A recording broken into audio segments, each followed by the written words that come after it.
أعوذ بالله من الشيطان الرجيم. بسم الله الرحمن الرحيم. الحمد لله الأول بلا أول كان قبله، والآخر بلا آخر يكون بعده، الذي قصرت عن رؤيته أبصار الناظرين، وعجزت عن نعته أوهام الواصفين. ابتدع بقدرته الخلق ابتداعا، واخترعهم على مشيته اختراعا، ثم سلك بهم طريق إرادته، وبعثهم في سبيل محبته، لا يملكون تأخيرا عما قدمهم إليه، ولا يستطيعون تقدما إلى ما أخرهم عنه. تقدست أسماؤه وتظاهرت آلاؤه، لا يسأل عما يفعل وهم يسألون. ثم شرائف صلواته ونوامي بركاته على عبده ورسوله الخاتم لما سبق، والفاتح لمن غلق، والمعلن الحق بالحق، الدافع جيشات الأباطيل، والدامغ صولات الأضاليل، العبد المؤيد والمنصور المسدد، المصطفى الأمجد المحمود الأحمد، سيدنا ونبينا أبي القاسم محمد، الذي بلغ الرسالة صادعا بها، وحمل على المحجة دالا عليها، وعلى أهل بيته الطيبين الطاهرين الذين أذهب الله عنهم الرجس وطهرهم تطهيرا، ولا سيما بقية الله في الأرضين وحجته في العالمين، روحي وأرواح العالمين لتراب مقدمه فداء، واللعن الدائم على أعدائهم، وغاصبي حقوقهم، وجاحدي مناقبهم، ومنكري فضائلهم، من الآن إلى أبد الآبدين. فأعوذ بالله من الشيطان الرجيم. أم لهم شركاء شرعوا لهم من الدين ما لم يأذن به الله، ولولا كلمة الفصل لقضي بينهم، وإن الظالمين لهم عذاب أليم. صدق الله العلي العظيم. اللهم صل على محمد وآل محمد. اللهم كن لوليك الحجة بن الحسن صلواتك عليه وعلى آبائه في هذه الساعة وفي كل ساعة وليا وحافظا وقائدا وناصرا ودليلا وعينا، حتى تسكنه أرضك طوعا وتمتعه فيها طويلا. اللهم صل على محمد وآل محمد وعجل فرجهم الشریف. میرے معزز ناظرین، میرے معزز مشاہدین، السلام علیکم۔ خداوند متعال ہمارے دلوں کو، آپ کے دلوں کو اور ہمارے آل اولاد کے قلوب کو نور محبت امیر المؤمنین علیہ السلام، نور مودت امام عاصر عجل اللہ تعالی فرجہ الشریف سے منور فرمائے، اور پروردگار عالم ہمیں اہل بیت اطہار علیہم الصلاۃ والسلام کے بہترین اہل مودت، بہترین شیعہ اور بہترین فرمان برداروں میں شامل فرمائے، اور پروردگار عالم ہمیں ان کی اطاعت کرنے کی اور ان کی اتباع کرنے کی اور ان کی فضائل کی تصدیق کرنے کی اور ان پر ایمان لانے کی اور ان کے دوستوں سے دوستی اور ان کے دشمنوں سے دشمنی اور بیزاری کرنے کی توفیق عنایت فرمائے۔ اللہم صل علی محمد وآل محمد وعجل فرجہم الشریف۔ تقلید کے دلائل کیا ہیں؟ تقلید کے دلائل کو ہم خطبہ کے زبان آپ کو پیش نہیں کر رہے، ہم طالب علموں کے زبان آپ کے سامنے پیش نہیں کر رہے۔ تقلید کو ہم عام جو مؤلفین ہوتے ہیں، تقلید کی دفاع کرنے والے چھوٹے موٹے مولوی ہوتے ہیں، تالیف کرتے ہیں، ان کی کتابوں سے آپ کی خدمت میں پیش نہیں کر رہے۔ جماعت مجتہدین کے اکابر جماعت مجتہدین کے عازم، جماعت مجتہدین کے زعماء کے کتب سے جس اچھی طریقے سے، جس بہترین طریقے سے انہوں نے دلیل تقلید پر بیان جاری کیا ہے کہ تقلید کے کیا کیا دلائل ہیں، ہم ان دلائل کو آپ کی خدمت میں پیش کر رہے ہیں۔ اور یہ افتضاح آپ جماعت مجتہدین کا دیکھ رہے ہیں کہ اس بات کو انہوں نے شیعوں پہ مسلط کیا ہے کہ آپ کو تقلید کرنا ہوگا، تقلید نہ کریں گے تو عمل باطل ہوگی۔ تو دیکھ رہے ہیں کہ اس کی کوئی شرعی دلیل نہیں ہے، جو بھی دلیل یہ پیش کر رہے ہیں وہ ان کی اپنی یا تو بے وقوفی، یا ان کی اپنی جہالت، اور یا ان کے اپنی اہل بدعت ہونے کی دلیل ہوا کرتی ہے۔ میرے معزز ناظرین، اور تقلید بہت اہم مسئلہ ہے۔ تقلید سے کیا مراد ہے کہ ایک ایسا شخص جو مرجع کہلاتا ہے اس کا کلام آپ پہ حجت ہے، یعنی نہایت اہم ہے، عبادات میں، معاملات میں، اور اس طرح زندگی کے مختلف شعبوں میں وہ امام معصوم کی طرح، جس طرح امام معصوم علیہ السلام کا کلام حجت ہے، اسی اندازے سے ایک کچھ استثناء کے ساتھ اس کا کلام بھی آپ کے لیے حجت ہے۔ تو ایک لحاظ سے دیکھا جائے تو مرجعیت لبا امامت کے فرائض دینے کا نام ہے۔ مرجع اس شخص کا نام ہے جو امام کے مسند پر، جو امام کی سیٹ پر، جو امام معصوم علیہ السلام کے مقام پر وہ جلوس کرتا ہے، اس مقام کو وہ اپنا سمجھتا ہے اور نیابت کا ادعا کر رہا ہوتا ہے۔ تو اس کی کیا دلیل ہے؟ تو عزیزو دیکھیے، اس سے بڑا کیا ظلم، اس سے کیا ظلم کہ اتنا بڑا ادعا کریں اور اس کے لیے کوئی شرعی دلیل نہ ہو، اس کے لیے کوئی شرعی دلیل نہ ہو۔ اور میرے عزیزو، ان سے جب دلیل مانگو تو وہ یہی کہیں گے کہ داعش کا ہم نے اختتام کیا ہے۔ آج کل جو ان کے زبانوں میں زیادہ چل رہی ہے یہی کہ داعش کے مرجع نے فتویٰ دے دیا، داعش کو شکست ہو گئی، اس لیے داعش کو چاہنے والوں ان کو کوفت ہو گئی ہے۔ تو میرے عزیزو، اگر یہ معاویہ کی طرح روم سے لڑتے، یزید کی طرح اہل روم سے لڑتے، بنی امیہ کی طرح شمال افریقہ کو فتح کرتے، اسپین کو فتح کرتے، اگر بنی امیہ کی طرح یہ سندھ تک، محمد ابن قاسم کو انہوں نے سندھ بھیجا تھا، بنی امیہ کا وہ ایک سردار تھا، اگر ہند اور سندھ کے سرزمین تک ان کی فتوحات ہوتی، یا مشرق وسطیٰ یا چائنا کے بارڈر تک ان کے فتوحات ہوتی، تو ان کے کیا ادعا ہوتے؟ ان کے ادعا یہ کتنی غلط بات ہے۔ پہلی بات ہے کہ داعش کو ان کی وجہ سے شکست نہیں ہوئی ہے۔ داعش کو ان کی وجہ سے شکست ہوئی بھی ہو تو اس کا مطلب یہ نہیں ہے، دیکھیں، اس کا مطلب یہ نہیں ہے کہ ان کا مرجعیت بھی شرعی ہے، تقلید بھی شرعی ہے۔ اس سے تقلید شرعی، کوئی بھی چیز تقلید ہو یا غیر تقلید ہو، یہ نہیں ہے کہ داعش کو جو شکست دے پر اس کی ہر بات صحیح ہے۔ سمجھ میں آ رہی نا؟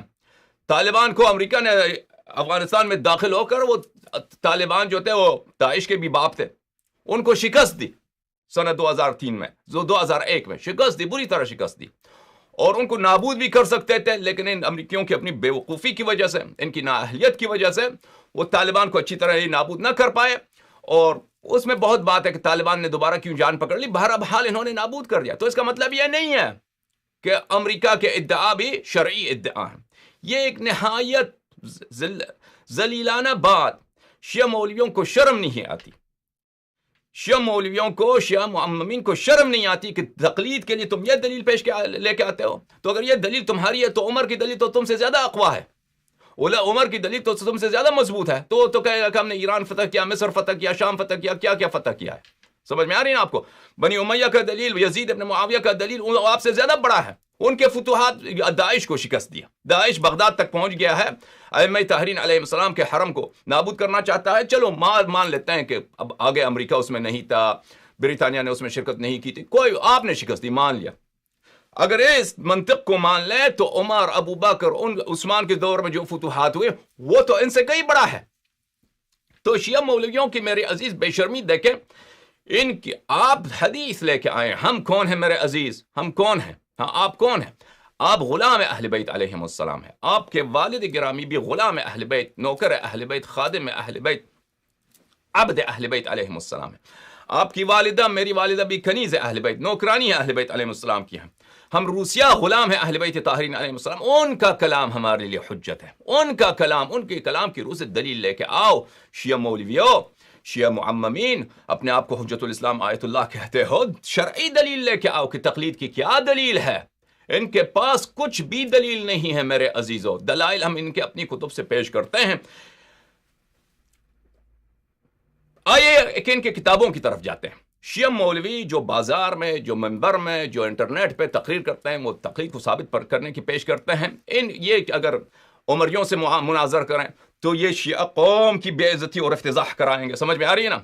اگر یہ کسی بھی مسئلے پہ منہ کھولیں، یہ ان کے افتضاح کے سوا، وہ ہمارے لیے شرمندگی کے سوا کچھ یہ ہاتھ میں نہیں لا سکتے، ہمارے لیے کچھ بھی وہ نہیں لا سکتے، سمجھ میں آ رہی نا؟ اسی طرح تقلید کے بات کرتے ہیں یہ لوگ۔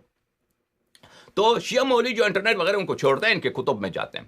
کتب میں میرے معزز ناظرین، مجتہدین کے زعماء نے تقلید کو ثابت کرنے کے لیے احادیث کی روح سے، احادیث کے ایک ایسے سیٹ، احادیث کے ایک ایسے مجموعے کا سے انہوں نے استدلال کرنے کی کوشش کی ہے، جس میں ائمہ طاہرین علیہم السلام نے کسی شیعہ کو ایک شخص کی طرف رجوع دیا ہے، کسی شخص کو ریفر کیا ہے، اس کو حکم دیا ہے کہ اس شخص سے تم سیکھ لو، اس شخص سے تم اپنی دینی تعلیمات سیکھ لو۔ تو وہ کہتے ہیں کہ یہ تقلید پہ دلالت کرتی ہے کہ امام علیہ السلام نے رجوع الجاہل الی العالم کا حکم دیا ہے، اور تقلید کس چیز کا نام ہے؟ رجوع الجاہل الی العالم کا نام ہے، ختم بات، ایک حدیث کی روح سے ثابت ہو گئی۔ اور یہ ان کی بے وقوفی ہے، مجتہدین کے زعماء کی بے وقوفی ہے، کیونکہ اگر آپ ہماری تقریرات کو دیکھ چکے ہیں میرے عزیزو، میرے نہایت محترم لوگ، یہ جماعت مجتہدین کی جہالات، ان کی ضلالات، ان کی گمراہیاں، خدا جانتا ہے کہ انسان کی روح کو درد دیتا ہے، انسان کے قلب کو آزار دیتا ہے کہ کتنے بیوقوف ہیں یہ۔ رجوع الجاہل الی العالم کو کون منکر ہے؟ اپنے کتب میں لکھتے ہیں کہ جو محدث لوگ ہیں وہ تفکر کے خلاف ہے، تعقل کے خلاف ہے۔ اور بیوقوف اور احمق انسان، کون دنیا میں ایسا ہو سکتا ہے کہ وہ عقل کے خلاف ہو، سوچنے کے خلاف ہو، فکر کرنے کے خلاف ہو؟ کون دنیا میں ایسا شخص ہو سکتا ہے جو جاہل کا عالم سے سیکھنے کے خلاف ہو؟ یہ کون زندگی میں معاشرہ انسان رہ سکتا ہے؟ کون اس کی بات مانے گا؟ اگر آپ کہتے ہیں کہ کسی آپ نہ سنیں، کسی سے آپ نہ سیکھیں۔ جاہل کا عالم سے رجوع کرنا بذات خود لزوماً اور ضرورتاً تقلید نہیں ہے۔ تقلید وہ ہے کہ عالم کا کلام عامی کے لیے، جاہل کے لیے کیا ہو؟ حجت ہو، قانون اسلام ہو، شریعت ہو، حکم اللہ ہو، وہ تقلید ہے۔ وَإِلَّا آپ عالم سے مراجعہ کرتے ہیں۔ ہماری ساری بات یہی ہے کہ جاہل کا عالم سے رجوع کرنا لازم، ضروری، واجب، اس کا بے نہایت ثواب ہے، لیکن عالم کا کلام اس کے لیے حجت نہیں ہے، حکم اللہ نہیں۔ حکم اللہ صرف حدیث اہل بیت ہے۔ جاہل کو عالم سے سیکھنا چاہیے کیا چیز؟ کلام اہل بیت علیہ السلام، فرمان اہل بیت علیہ السلام، اس کا فتویٰ، اس کا ذاتی رائے کسی مسئلے میں کوئی بھی ہو، اگر عامی کو پتا ہے کہ یہ کلام موافق کلام اہل بیت علیہ السلام ہے تو سر آنکھوں پر تو یہ کلام کی تصدیق کریں گے، لیکن نہ کہ یہ مولوی کا کلام ہے، مرجع کا کلام ہے، اس لیے کہ موافق ہے کلام معصومین علیہ السلام کو۔ جیسے کہ ہم کوئی کافر بھی، کوئی مشرک، کوئی مرتد، کوئی زندیق بھی کوئی ایسی بات کہے جو قرآن کے مطابق ہو، جو کلام اہل بیت علیہ السلام کے مطابق ہو، ہم اس کو رد نہیں کریں گے، ہم کہیں گے کہنے والا زندیق ہے لیکن یہ کلام صحیح ہے، کیونکہ یہ ہمارے آقا، ہمارے مولا امیر المؤمنین علیہ السلام کے کلام کے مطابق ہے، اس کے کلام کے موافق ہے، انہوں نے بھی یہی فرمایا ہے، یہ کلام صحیح ہے۔ سمجھ میں آ رہی نا؟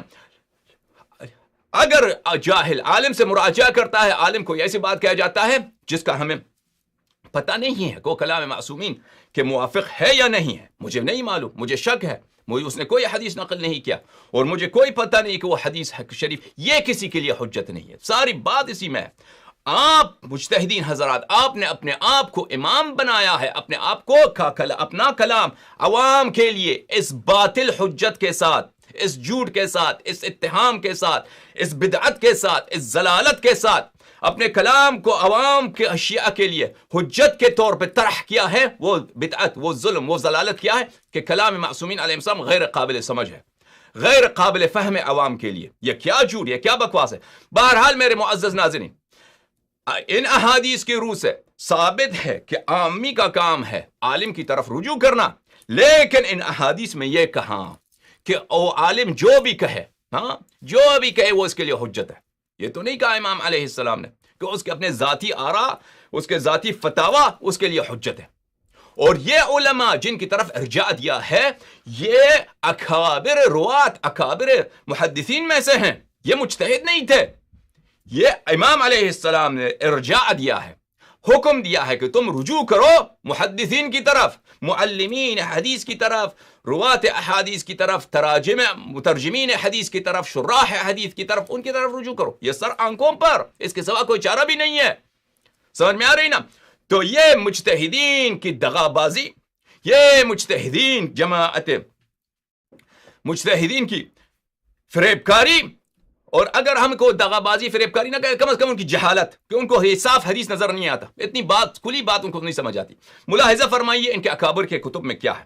کتاب ہے مصباح الاصول، تقریرات دروس مرحوم خوئی. خوئی کو تو آپ جانتے ہوں گے، ابو القاسم خوئی رحمۃ اللہ علیہ، خدا رحمت کرے. ہم ان کی تفسیق نہیں کرتے، لیکن ان کے لیے ہم تواضع نہیں کرتے کیونکہ یہ جس فن میں گئے ہیں، جن چیزوں کی انہوں نے ترویج کی ہے، وہ صراط اہل بیت علیہم السلام سے، اہل بیت علیہم السلام کے طریق سے، اہل بیت علیہم السلام کے مسلک سے انحراف کا مسلک ہے. یہ شیعہ ہیں، ہمارے بھائی ہیں، ہم ان کے لیے استغفار کرتے ہیں، لیکن ہم انہیں راہ حق پر نہیں سمجھتے. ان مسائل پر اجتہاد پہ، وہ دوسرے عقیدے میں مثلا امامت کے معتقد ہیں، ہمارے بھائی ہیں، عصمت کے معتقد ہیں، ہمارے بھائی ہیں، لیکن بہت ان کی غلطی کم نہیں ہے. اجتہاد و تقلید کا مسئلہ کہ اپنے آپ کو امام بناؤ اماموں کے سامنے. ابو القاسم خوئی رحمۃ اللہ علیہ کی کتاب مصباح الاصول میں ملاحظہ فرمائیے، یہاں پر صفحہ نمبر 500، ایک منٹ میرے عزیزوں، یہاں پہ صفحہ نمبر 538 میں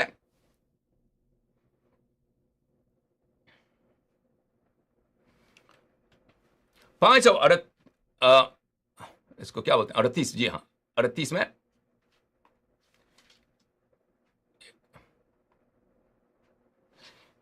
قلم کیوں کام نہیں دے رہا بھائی، ایک منٹ.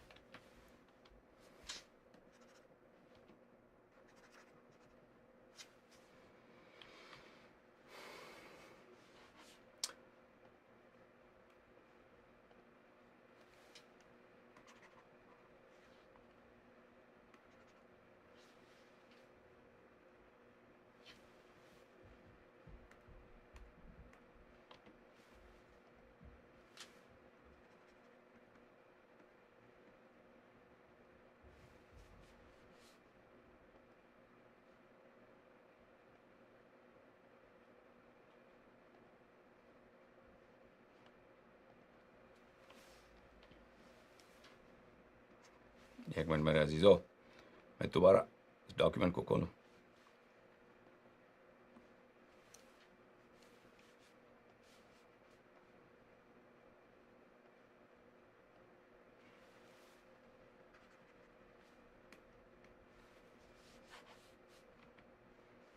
تعجب ہے.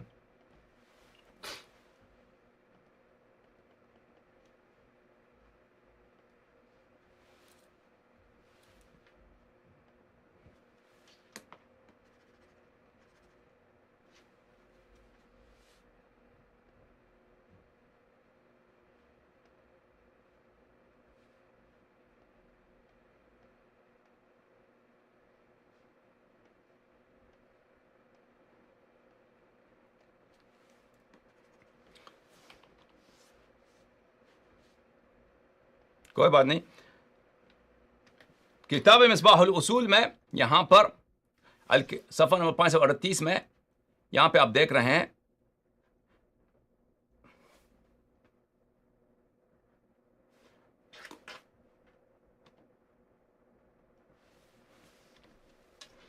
یہاں پر روایات کی روح سے جب وہ استدلال کرنے شروع کر دیتے ہیں جناب خوئی صاحب، وہاں پر جن روایات کی انہوں نے استدلال کی، ابھی تک ہم نے ان سے بات کی، پھر اس کے بعد ومنہا، ان روایات کا کیا ہے، ان میں ایک روایت یہ ہے قول الرضا علیہ السلام.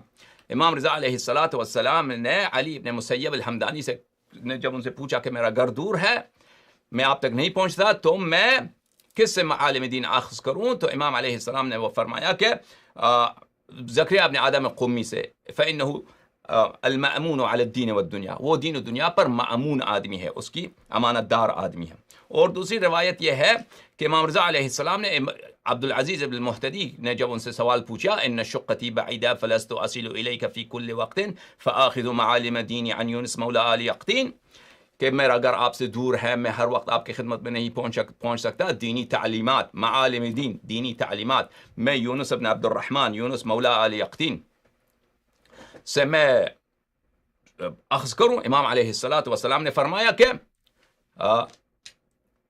یہی جواب دیا، جواب انہوں نے ذکر نہیں کیا، وہ ہم آپ کو مصدر دکھائیں گے انشاءاللہ تبارک و تعالی، رجال نجاشی اور رجال کشی میں یہ مصادر دکھائیں گے۔ تو امام علیہ السلام نے فرمایا کہ ہاں یونس سے تم اخذ کرو۔ تو یہ احادیث جو ہیں کس بات پہ دلالت کر رہی ہیں؟ خوئی فرماتا ہے، یہ بہت ہمیں افسوس ہے کہ ہم یہاں پہ پین سے استفادہ نہیں کر سکتے، پین نے کام دینا بند کر دیا ہے۔ اچھا، نعم، امام علیہ السلام نے کیا فرمایا؟ امام علیہ السلام نے فرمایا کہ نعم وَنَحْوِهَا مِمَّا يَدُلُّ عَلَى جَوَازِ الرُّجُوعِ الْجَاهِلِ الْعَالِمِ۔ ان روایات سے کیا استفادہ ہوتا ہے؟ ان روایات کی دلالت کیا ہے؟ کہ جاہل کا عالم سے رجوع کرنا جائز ہے۔ اسی طرح میرے معزز ناظرین، آپ خمینی صاحب کے کتاب الاجتہاد والتقلید، تالیف الخمینی، خمینی کے کتاب اجتہاد و تقلید میں صفحہ نمبر 70 میں ارجاع الائمۃ شیعتہم الی الفقہاء، کہ ائمہ اطہار علیہم السلام نے ارجاع دیا ہے، امر کیا ہے کہ رجوع کرو شیعہ کو، اپنے شیعوں کو فقہاء سے۔ اچھا، یہاں پر وہ استدلال کرتے ہوئے کہتے ہیں صفحہ نمبر 78 میں ما يدل على جواز ارجاع الائمۃ الی الفقہاء، ان احادیث کا بیان جن میں حکم دیا گیا ہے کہ تم فقہاء سے رجوع کرو۔ ان احادیث میں وہ جو احادیث کا ذکر کرتے ہیں، روایات کثیرہ دالۃ علی ارجاع فقہاء اصحابنا۔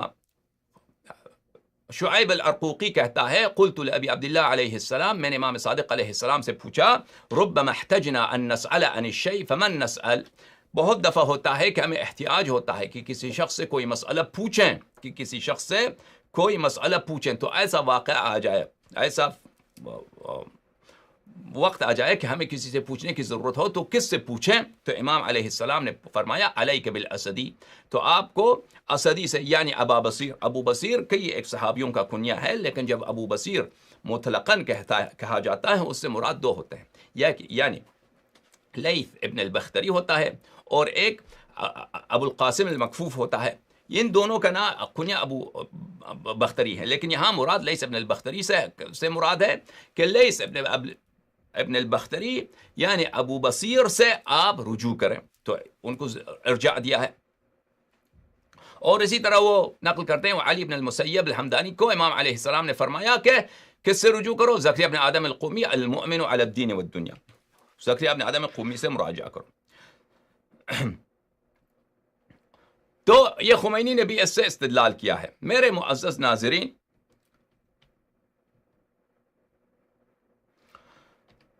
ان کا استدلال یہ ہے کہ امام علیہ السلام نے کئی فرمایا کہ اگر کوئی مسئلہ پیش آ جائے تو میں سمجھ نہ ہو کہ اس مسئلے کا جواب کیا ہے، تو ابو بصیر سے پوچھ لینا۔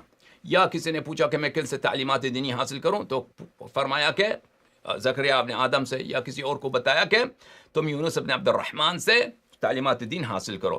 تو اس سے کیا ہوتا ہے؟ اس سے لازمی بات ہے، رجوع الجاہل الی العالم بتایا ہے، اور ہم اس سے تقلید ثابت ہوتا ہے۔ لیکن یہ استدلال نہایت ہی ضعیف ہے۔ آپ کو پتہ ہے کہ یہاں پر جو سوال کیا گیا ہے وہ صرف حلال و حرام کے متعلق نہیں ہے، تعلیمات دین عام ہے، اصول دین بھی ہے، اس میں فروع دین بھی ہے، تفسیر بھی ہے، اخلاق بھی ہے، تاریخ بھی ہے، سب کچھ اس میں آ جاتا ہے۔ سمجھ میں آ رہی نا؟ تو اور اس کو کہا کس سے ارجاع دیا؟ ایک محدث سے ارجاع دیا ہے، نہ کہ، اور یہاں پہ ہمارے پاس کوئی قرینہ نہیں کہ یہ لوگ مجتہد تھے۔ اور یہاں پر یہ بھی کہ ان کے کلام امام علیہ السلام میں کوئی نہیں ہے کہ تم ان کی تقلید کرو، کہ آپ ایک شخص کو ارجاع دیتے ہیں کہ فلانے سے سیکھو، اس کا ضروری نہیں ہے کہ تم اس کی تقلید کرو۔ تم ایک شخص کو عالم کی طرف ارجاع دیتے ہو کہ اس کے پاس جاؤ، اس سے سیکھو، اس کا مطلب یہ نہیں کہ تم اس کی تقلید کرو۔ تم دلیل لاؤ تقلید کے لیے، کہ اس کا کلام، اس کا فتویٰ اس کے لیے حجت ہے، اور ان کو تقلید کا حکم دیا گیا ہے۔ اس میں حدیث میں کوئی نہیں ہے ایسی بات۔ سمجھ میں آ رہی نا عزیزوں؟ تو اس بات کو، اس توضیح کو ہم انشاءاللہ تبارک و تعالی مزید مجتہدین کے کتب سے، ان کے اپنے اعترافات سے، اور ان روایات کی موشگافی کرتے ہوئے آپ کی خدمت میں پیش کریں گے۔ ملاحظہ فرمائیے، یہ کتاب اختیار معرفت الرجال المعروف برجال الکشی، چھاپ مؤسسۃ النشر الاسلامی بقم المقدسہ، یہاں پر صفحہ نمبر 490 میں زکریا ابن آدم کے متعلق جو روایات ہیں، زکریا ابن آدم قمی اجلہ محدثین میں سے ہیں، محدث ہیں یہ شخص، ان کے متعلق جو روایت کی گئی ہے، یہ 2 روایتیں ہیں جن کا استدلال خوئی نے بھی کیا ہے، جس کے روح سے استدلال خمینی نے بھی کیا ہے، جن کے روح سے بہت سارے مجتہدین نے، ہم نے نمونے کے طور پر، مثال کے طور پر خوئی کا، خمینی کا جو استدلال ہے آپ کے سامنے پیش کیا ہے، اور بہت سارے مجتہدین نے اسی استدلال کی روح سے استدلال کیا ہے، اسی روایت کی روح سے استدلال کیا ہے، اور ان کے استدلال شبیہ ہے خوئی کی اور خمینی کی۔ اچھا، یہاں پر روایت کو خوب دیکھیے، علی ابن المسیب کہتا ہے، قال، اس نے کہا، قلت للرضا علیہ السلام شقتی بعیدہ، میرا گھر آپ سے دور ہے۔ حضرت امام رضا علیہ السلام کی بارگاہ میں نے عرض کیا کہ میرا گھر آپ سے دور ہے، شقتی بعیدہ، ولست اصل الیک فی کل وقت، اور میں ہر وقت آپ کی خدمت میں نہیں پہنچ سکتا۔ فممن آخذ معالم دین، فممن، کس شخص سے، اخذ کروں میں اپنی دینی تعلیمات کس شخص سے عرض کروں؟ معالم دین، دینی تعلیمات، تو دینی تعلیمات صرف حلال و حرام میں نہیں ہے، دینی تعلیمات سب میں ہے، یعنی عقائد میں، اصول دین میں، اور اس کے علاوہ تاریخ میں، سیرہ نبی کریم صلی اللہ علیہ وآلہ وسلم، سیرہ ائمہ طاہرین علیہم السلام، تفسیر آیات قرآن کریم، اخلاق، ادب، میعاد، یوم آخرت کیا چیزیں واقع ہوں گی، ہر مسئلہ، دین کا مسئلہ، ملائکہ کے احوال کیا ہیں، کوئی بھی مسئلہ ہو، معالم دین سب کو کہتے ہیں۔ یہ مسائل میں کن سے اخذ کروں، سمجھ میں آ رہی نا؟ اس نے نہیں کہا کہ میں کس کی تقلید کروں حلال و حرام میں، احکام میں، اس نے یہ نہیں کہا، اور امام علیہ السلام نے بھی اس کو نہیں فرمایا کہ تم تقلید کرو۔ تو امام علیہ السلام کا جواب دیکھیے، فقال من زکریا ابن آدم القمی رحمہ اللہ، زکریا ابن آدم قمی سے اپنی دینی تعلیمات حاصل کرو، زکریا ابن آدم قمی سے اخذ کرو، اخذ کرنے سیکھنے کو بولتے ہیں، اخذ کرنا سیکھنے کو بولتے ہیں، کہ اس سے دینی تعلیمات اخذ کرو، اس سے دینی تعلیمات سیکھ لو۔ تقلید اور سیکھنے میں زمین آسمان کا فرق ہے۔ آپ کس چیز کی تعلیم حاصل کرتے ہیں، اس دلیل کو سمجھتے ہیں، سمجھ میں آ رہی نا؟ آپ جائیے تاریخ کی تعلیم حاصل کیجیے، آپ جائیے ریاضی کی تعلیم حاصل کیجیے، آپ جا کر ریاضی میں تقلید کرتے ہیں؟ نہیں، تقلید نہیں کرتے۔ آپ جائیے مثلا میڈیسن سیکھیے، میڈیسن میں آپ جا کے تقلید کرتے ہیں؟ کوئی تقلید نہیں ہے۔ آپ یونیورسٹی جاتے ہیں میڈیسن سیکھنے کے لیے، وہ سیکھنا ہوتا ہے وہاں پہ، وہ پورا بایولوجی سیکھنا ہوتا ہے کہ میڈیسن ہے کس چیز کو بولتے ہیں، میڈیسن کے مختلف علم طب کے مختلف فنون کیا ہیں، ان کو سیکھنا پڑتا ہے، وہ تقلید نہیں ہو۔ کس سے میں دینی تعلیمات حاصل کروں، کس سے میں دینی تعلیمات اخذ کروں، کس سے سیکھوں؟ زکریا ابن آدم قمی سے سیکھوں۔ یہ اس تقلید کا حکم نہیں دیا گیا ہے۔ تم کتنے بے وقوف ہو مجتہدین، تمہاری اتنی سمجھ نہیں ہے کہ اس میں کوئی تقلید کا کوئی ذکر ہی نہیں ہے۔ کہاں تقلید تو یہ ہوتا کہ زکریا ابن آدم قمی کا اجتہاد آپ کے لیے حجت ہے۔ اگر یہ کہہ دیتا کہ اس کی تقلید کرو، اس کا فتویٰ آپ کے لیے حجت ہے، تو ٹھیک ہے، یہ ثابت ہو جاتا۔ یہ تو نہیں کہا، اور کہاں آپ کے لیے، یہ آپ کے پاس کہاں دلیل ہے کہ زکریا ابن آدم قمی ایک مجتہد تھا؟ زکریا ابن آدم قمی مجتہد نہیں تھا، وہ صرف راوی حدیث تھا، بہت معزز شخص تھا، بڑا عالم تھا، لیکن راوی حدیث تھا، جیسے ہم ثابت کریں گے انشاءاللہ۔ قال، امام علیہ السلام نے فرمایا کہ زکریا ابن آدم قمی سے مراجعہ کرو، اس سے سیکھ لو، المأمون علی الدین والدنیا، کہ وہ دین اور دنیا دونوں میں امانت دار ہے، دین میں بھی امانت دار، دنیا میں بھی امانت دار شخص ہے، اس کے پاس جاؤ، اس سے سیکھو۔ سمجھ میں آئی؟ قال علی بن المسیب نے کہا، فلما انصرفت قدمت علی زکریا ابن آدم، جب میں واپس آ گیا تو زکریا ابن آدم کے خدمت میں پہنچا، اور ان کی خدمت پہ فسألته عما احتجت الیہ، جن چیزوں کا مجھے احتیاج تھا، جن چیزوں کی مجھے حاجت تھی، ضرورت تھی، ان مسائل کو میں نے ان سے پوچھا۔ یہ روایت ختم۔ تو اس میں تقلید کہاں؟ رجوع امر کیا ہے کہ اسے جا کے سیکھو، اور اس میں کہاں ہے کہ زکریا ابن آدم مجتہد تھا، وہ فتویٰ دیتا تھا، امام علیہ السلام نے اس کے فتوے، اس کی تقلید کا حکم دیا ہے؟ کہیں بھی نہیں ہے ان کے پاس ایسی کوئی بات۔ سمجھ میں آ رہی نا؟ اس کے بعد دوسری حدیث ہے، وہ بھی علی ابن مسیب سے ہے کہ امام رضا علیہ السلام کے بارگاہ میں عرض کیا، شقتی بعیدہ وذکر مثلہ، وہ یہ حدیث ایک دوسرے سند کے ساتھ بھی روایت ہوئی ہے۔ تو یہ حدیث آپ نے دیکھا میرے عزیز، آپ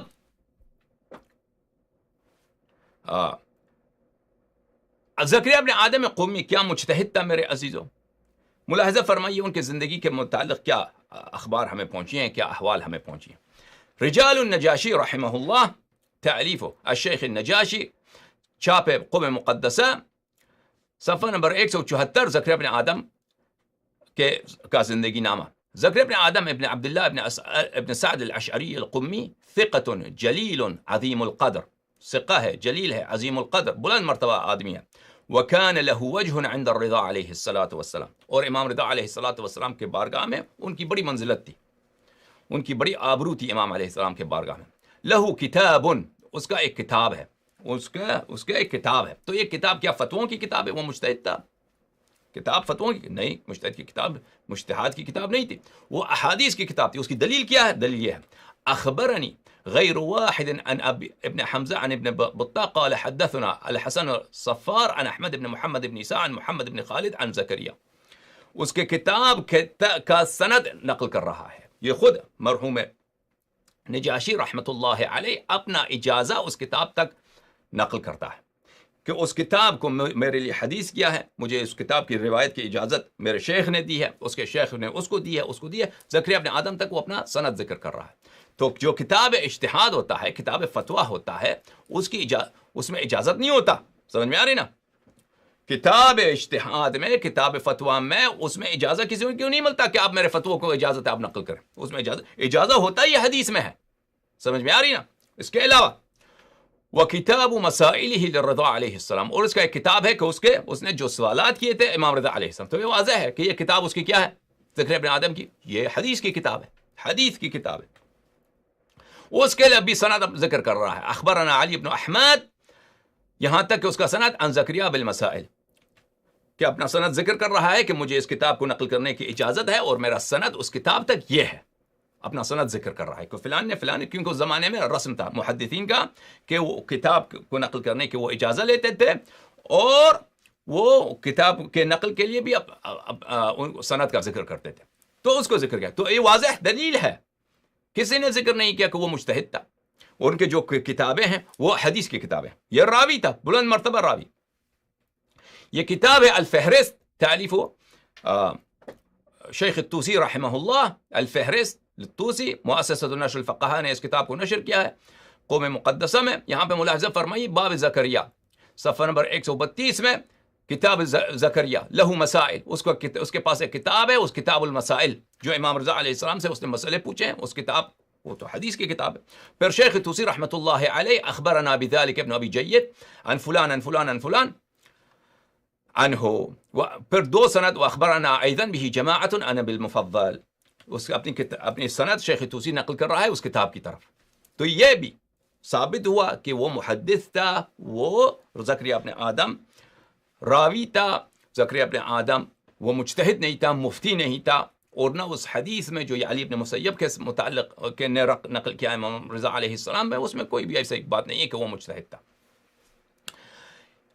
اور اس کے علاوہ خود جماعت مجتہدین نے شہادت دی ہے کہ زکریا ابن آدم مجتہد نہیں تھا۔ ملاحظہ فرمائیے، الاجتہاد والتقلید والاحتیاط کس کی کتاب ہے؟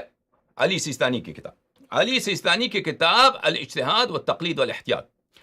یہاں پر معزز ناظرین ملاحظہ فرمائی، صفحہ نمبر 239 میں احکام التقلید پر شروع ہو جاتا ہے۔ یہاں پر صفحہ نمبر 240 میں استدل لجواز التقلید بامور، کہتا ہے تقلید کے جواز کے لیے ان باتوں میں سے، مندرجہ ذیل باتوں کو دلیل بنا کر تقلید پر استدلال کیا گیا ہے۔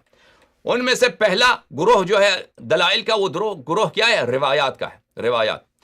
ان روایات میں سے، ومنہا، ان روایات میں سے جن روایات کی روح سے تقلید پر استدلال کیا گیا ہے وہ وہی روایات ہے۔ منہا فی التنقیح ایضا، آیت اللہ خوئی، آیت اللہ خوئی نے تنقیح میں، کتاب تنقیح میں، تنقیح بھی مصباح الاصول کی طرح خوئی کی کتاب ہے، تنقیح میں بھی اس نے تقلید کی بحث کی ہے۔ اچھا، تنقیح جو ہے عروہ کا شرح ہے، عروہ کا درس ہے، اور مصباح الاصول خارج کفایہ ہے، درس خارج ہے، دونوں درس خارج۔ ومنها في التنقیح ایضا عن علی بن المسیب الحمدانی، تنقیح میں استدلال کیا ہے خوئی نے علی بن المسیب کے حدیث کو کہ امام رضا علیہ السلام سے عرض کیا کہ میرا گھر دور ہے میں کیا کروں؟ امام رضا علیہ السلام نے فرمایا کہ زکریا ابن آدم قمی سے مراجعہ کرو. سیستانی کہتا ہے فإن زكريا بن آدم وإن كان جليلا إلا أنه ليس لنا شواهد تدل على أنه كان مستنبطا بالمعنى الذي هو محل كلامنا. کہتا ہے کہ ہم مانتے ہیں کہ زکریا بن آدم جلیل القدر ہے، عظیم مرتبہ والا انسان ہے، لیکن ہمارے پاس کوئی دلیل نہیں ہے کہ وہ مستنبت استنباط کرتا تھا، مستنبت تھا، کہ وہ جس معنی کے ساتھ ہم کہتے ہیں مجتہد ہے، مفتی ہے، استنباط کرتا ہے، استخراج کرتا ہے، یہ اصطلاحات استنباط کرتا ہے، استخراج کرتا ہے، سمجھ میں آ رہی نا؟ اجتہاد یہ سب جماعت عمریہ سے ماخوذ ہے، سمجھ میں آ رہی نا؟ یہ فن اجتہاد، فن فقہ ہے، یہ ماخوذ جماعت مخالفین سے. ان کو شرم نہیں آتی جماعت مجتہدین کو، اپنے آپ کو شیعہ کہتے ہیں. اچھا، یہ سیستانی واضح طور پر کہہ رہا ہے کہ میرے استاد جو خوئی نے اس دلیل سے استدلال کیا، خوئی کو کیا معلوم، خوئی بھول گیا. تو پہلے تو ثابت تو کرو کہ یہ بندہ کیا تھا، مفتی تھا، مجتہد تھا، پھر ثابت کرو کہ امام علیہ السلام نے اس کو، علی بن مسیب کو حکم دیا ہے کہ اس کی تقلید کرو. کوئی دلیل نہیں، ایسا ہی زبردستی دلیل تقلید لے کے آئے ہیں. عوام فریبی ہے یا خود فریبی ہے، اللہ جانے ان کی خوئی صاحب کی نیت کو. بہرحال دلیل ان کا عقیم ہے، دلیل ان کا باطل. زکریا بن آدم وإن كان جلیلا، گرچہ وہ جلیل مرتبہ شخص ہے، الا انه ليس لنا شواہد، ہمارے پاس کوئی شاہد، کوئی دلیل، کوئی قرینہ ایسا نہیں ہے کہ انه كان مستنبتا، کہ وہ مستنبت تھا. فانه كان وكيلا من قبل الامام علیہ السلام في قوم وكان يرجع الیہ فی امور الدنیا والدین. وہ امام علیہ السلام کا وکیل تھا، نمائندہ تھا قوم میں، اور لوگ رجوع کرتے تھے دنیائی مسائل میں، دینی مسائل میں، امام کے وکیل کے عنوان سے ان کے پاس. لیکن وہ مفتی تھا، مجتہد تھا، یہ کوئی ثابت نہیں. فامرہ الامام علیہ السلام باخذ معالم دینہ منہ، تو امام علیہ السلام نے امر کیا علی بن مسیب ہمدانی کو کہ اس سے دینی تعلیمات حاصل کرو. تو کہاں بولا کہ تقلید کرو، اور کہاں فرمایا کہ وہ مجتہد ہے. ولیس الکلام فی اخذ الفروع المبتنیۃ علی الاجتہاد والاستنباط. اور امام علیہ السلام نے ان فروعات جو اجتہاد کی روح سے، استنباط کی روح سے وہ ہاتھ میں آتی ہیں، ان کی بات نہیں کی امام علیہ السلام نے. ان سے کہا کہ جا کے ان سے معالم دینی تعلیمات حاصل کرو. دینی کہاں پر بتایا کہ وہ تم جا کے ان کے اجتہادات کو دل و جان سے مان لو اور اس کو اپنے لیے حجت سمجھ لو، یہ فرمایا ہی نہیں.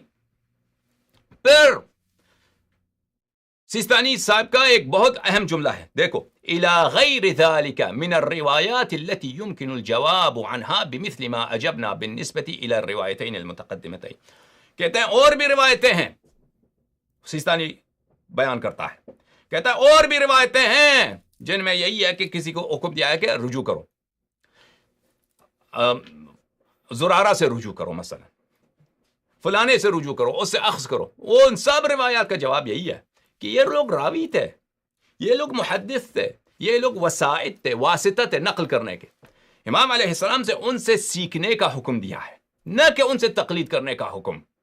اور ہمارے پاس کوئی دلیل نہیں ہے کہ یہ لوگ مجتہد تھے. کس کا بیان ہے؟ ان سب احادیث کا جواب کس نے دیا؟ سیستانی نے دے دیا کہ بھائی جاؤ چھٹی، ان احادیث کی روح سے تقلید کوئی ثابت نہیں. ختم بات. سمجھ میں آ رہی نا؟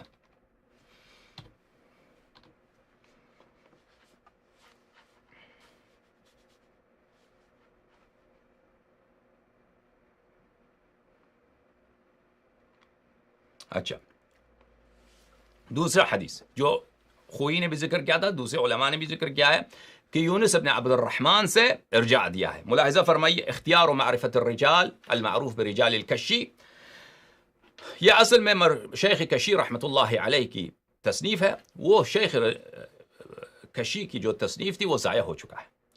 اس کو شیخ توسین نے اس کو مختصر کیا تھا. اس کا مختصر شیخ توسین نے جو اس کا خلاصہ لکھا ہے، اس کو مختصر کیا ہے، وہ بچ گیا ہے. زمانے کے ظلم سے، تاریخ کے ظلم سے بچ گیا، ہمارے ہاتھ تک پہنچ گیا. لیکن جو اصل کتاب کشی تھا شیخ کشی رحمۃ اللہ علیہ کی، وہ ضائع ہو چکا ہے. اور شیعہ کی اکثر کتابیں ضائع ہو چکی ہیں. کیوں ضائع ہو چکی ہیں؟ کیونکہ شیعہ علماء نے ایک وجہ وہ کہتے ہیں کہ مخالفین نے جلا دیا ہمارے کتب کو. تو جلا دیا تو یہ کتاب کیوں نہیں جلائے؟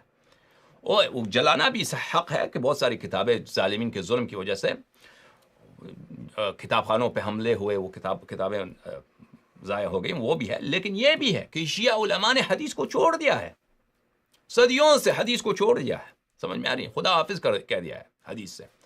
تو حدیث وہ جب ان کا طریقہ کار یہ حدیث ہے، پتہ نہیں ان سے کون سچ ہے کون جھوٹ ہے، تو یہ ان میں تو جھوٹ سب کچھ ہے. وہ اپنا عمر کس میں لگاتے ہیں؟ ایک دوسرے کے الفاظ کو سمجھنے میں، ایک دوسرے کے نظریات کو سمجھنے میں. اور جو اس کو سمجھ آ جائے وہ کہتے ہیں فقیہ ہے، عالم ہے. سمجھ میں آ رہی ہے نا؟ بہت بڑا اصولی ہے.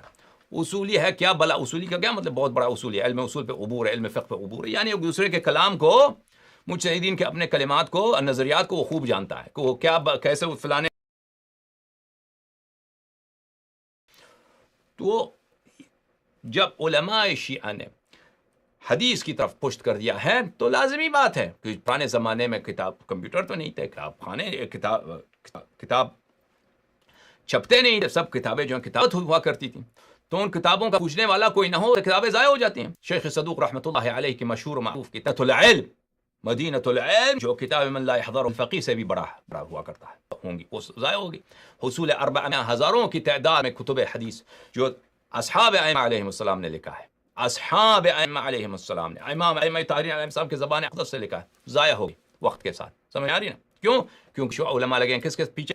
فلسفے کے پیچھے، منطق کے پیچھے لگے ہوئے ہیں، اور کس کے پیچھے لگے ہیں؟ عرفان کے پیچھے لگے، صوفی گری کے پیچھے لگے ہوئے ہیں. کس کے پیچھے لگے ہیں؟ یہ فن اجتہاد، فتوی بازی کے پیچھے لگے ہوئے ہیں. سمجھ؟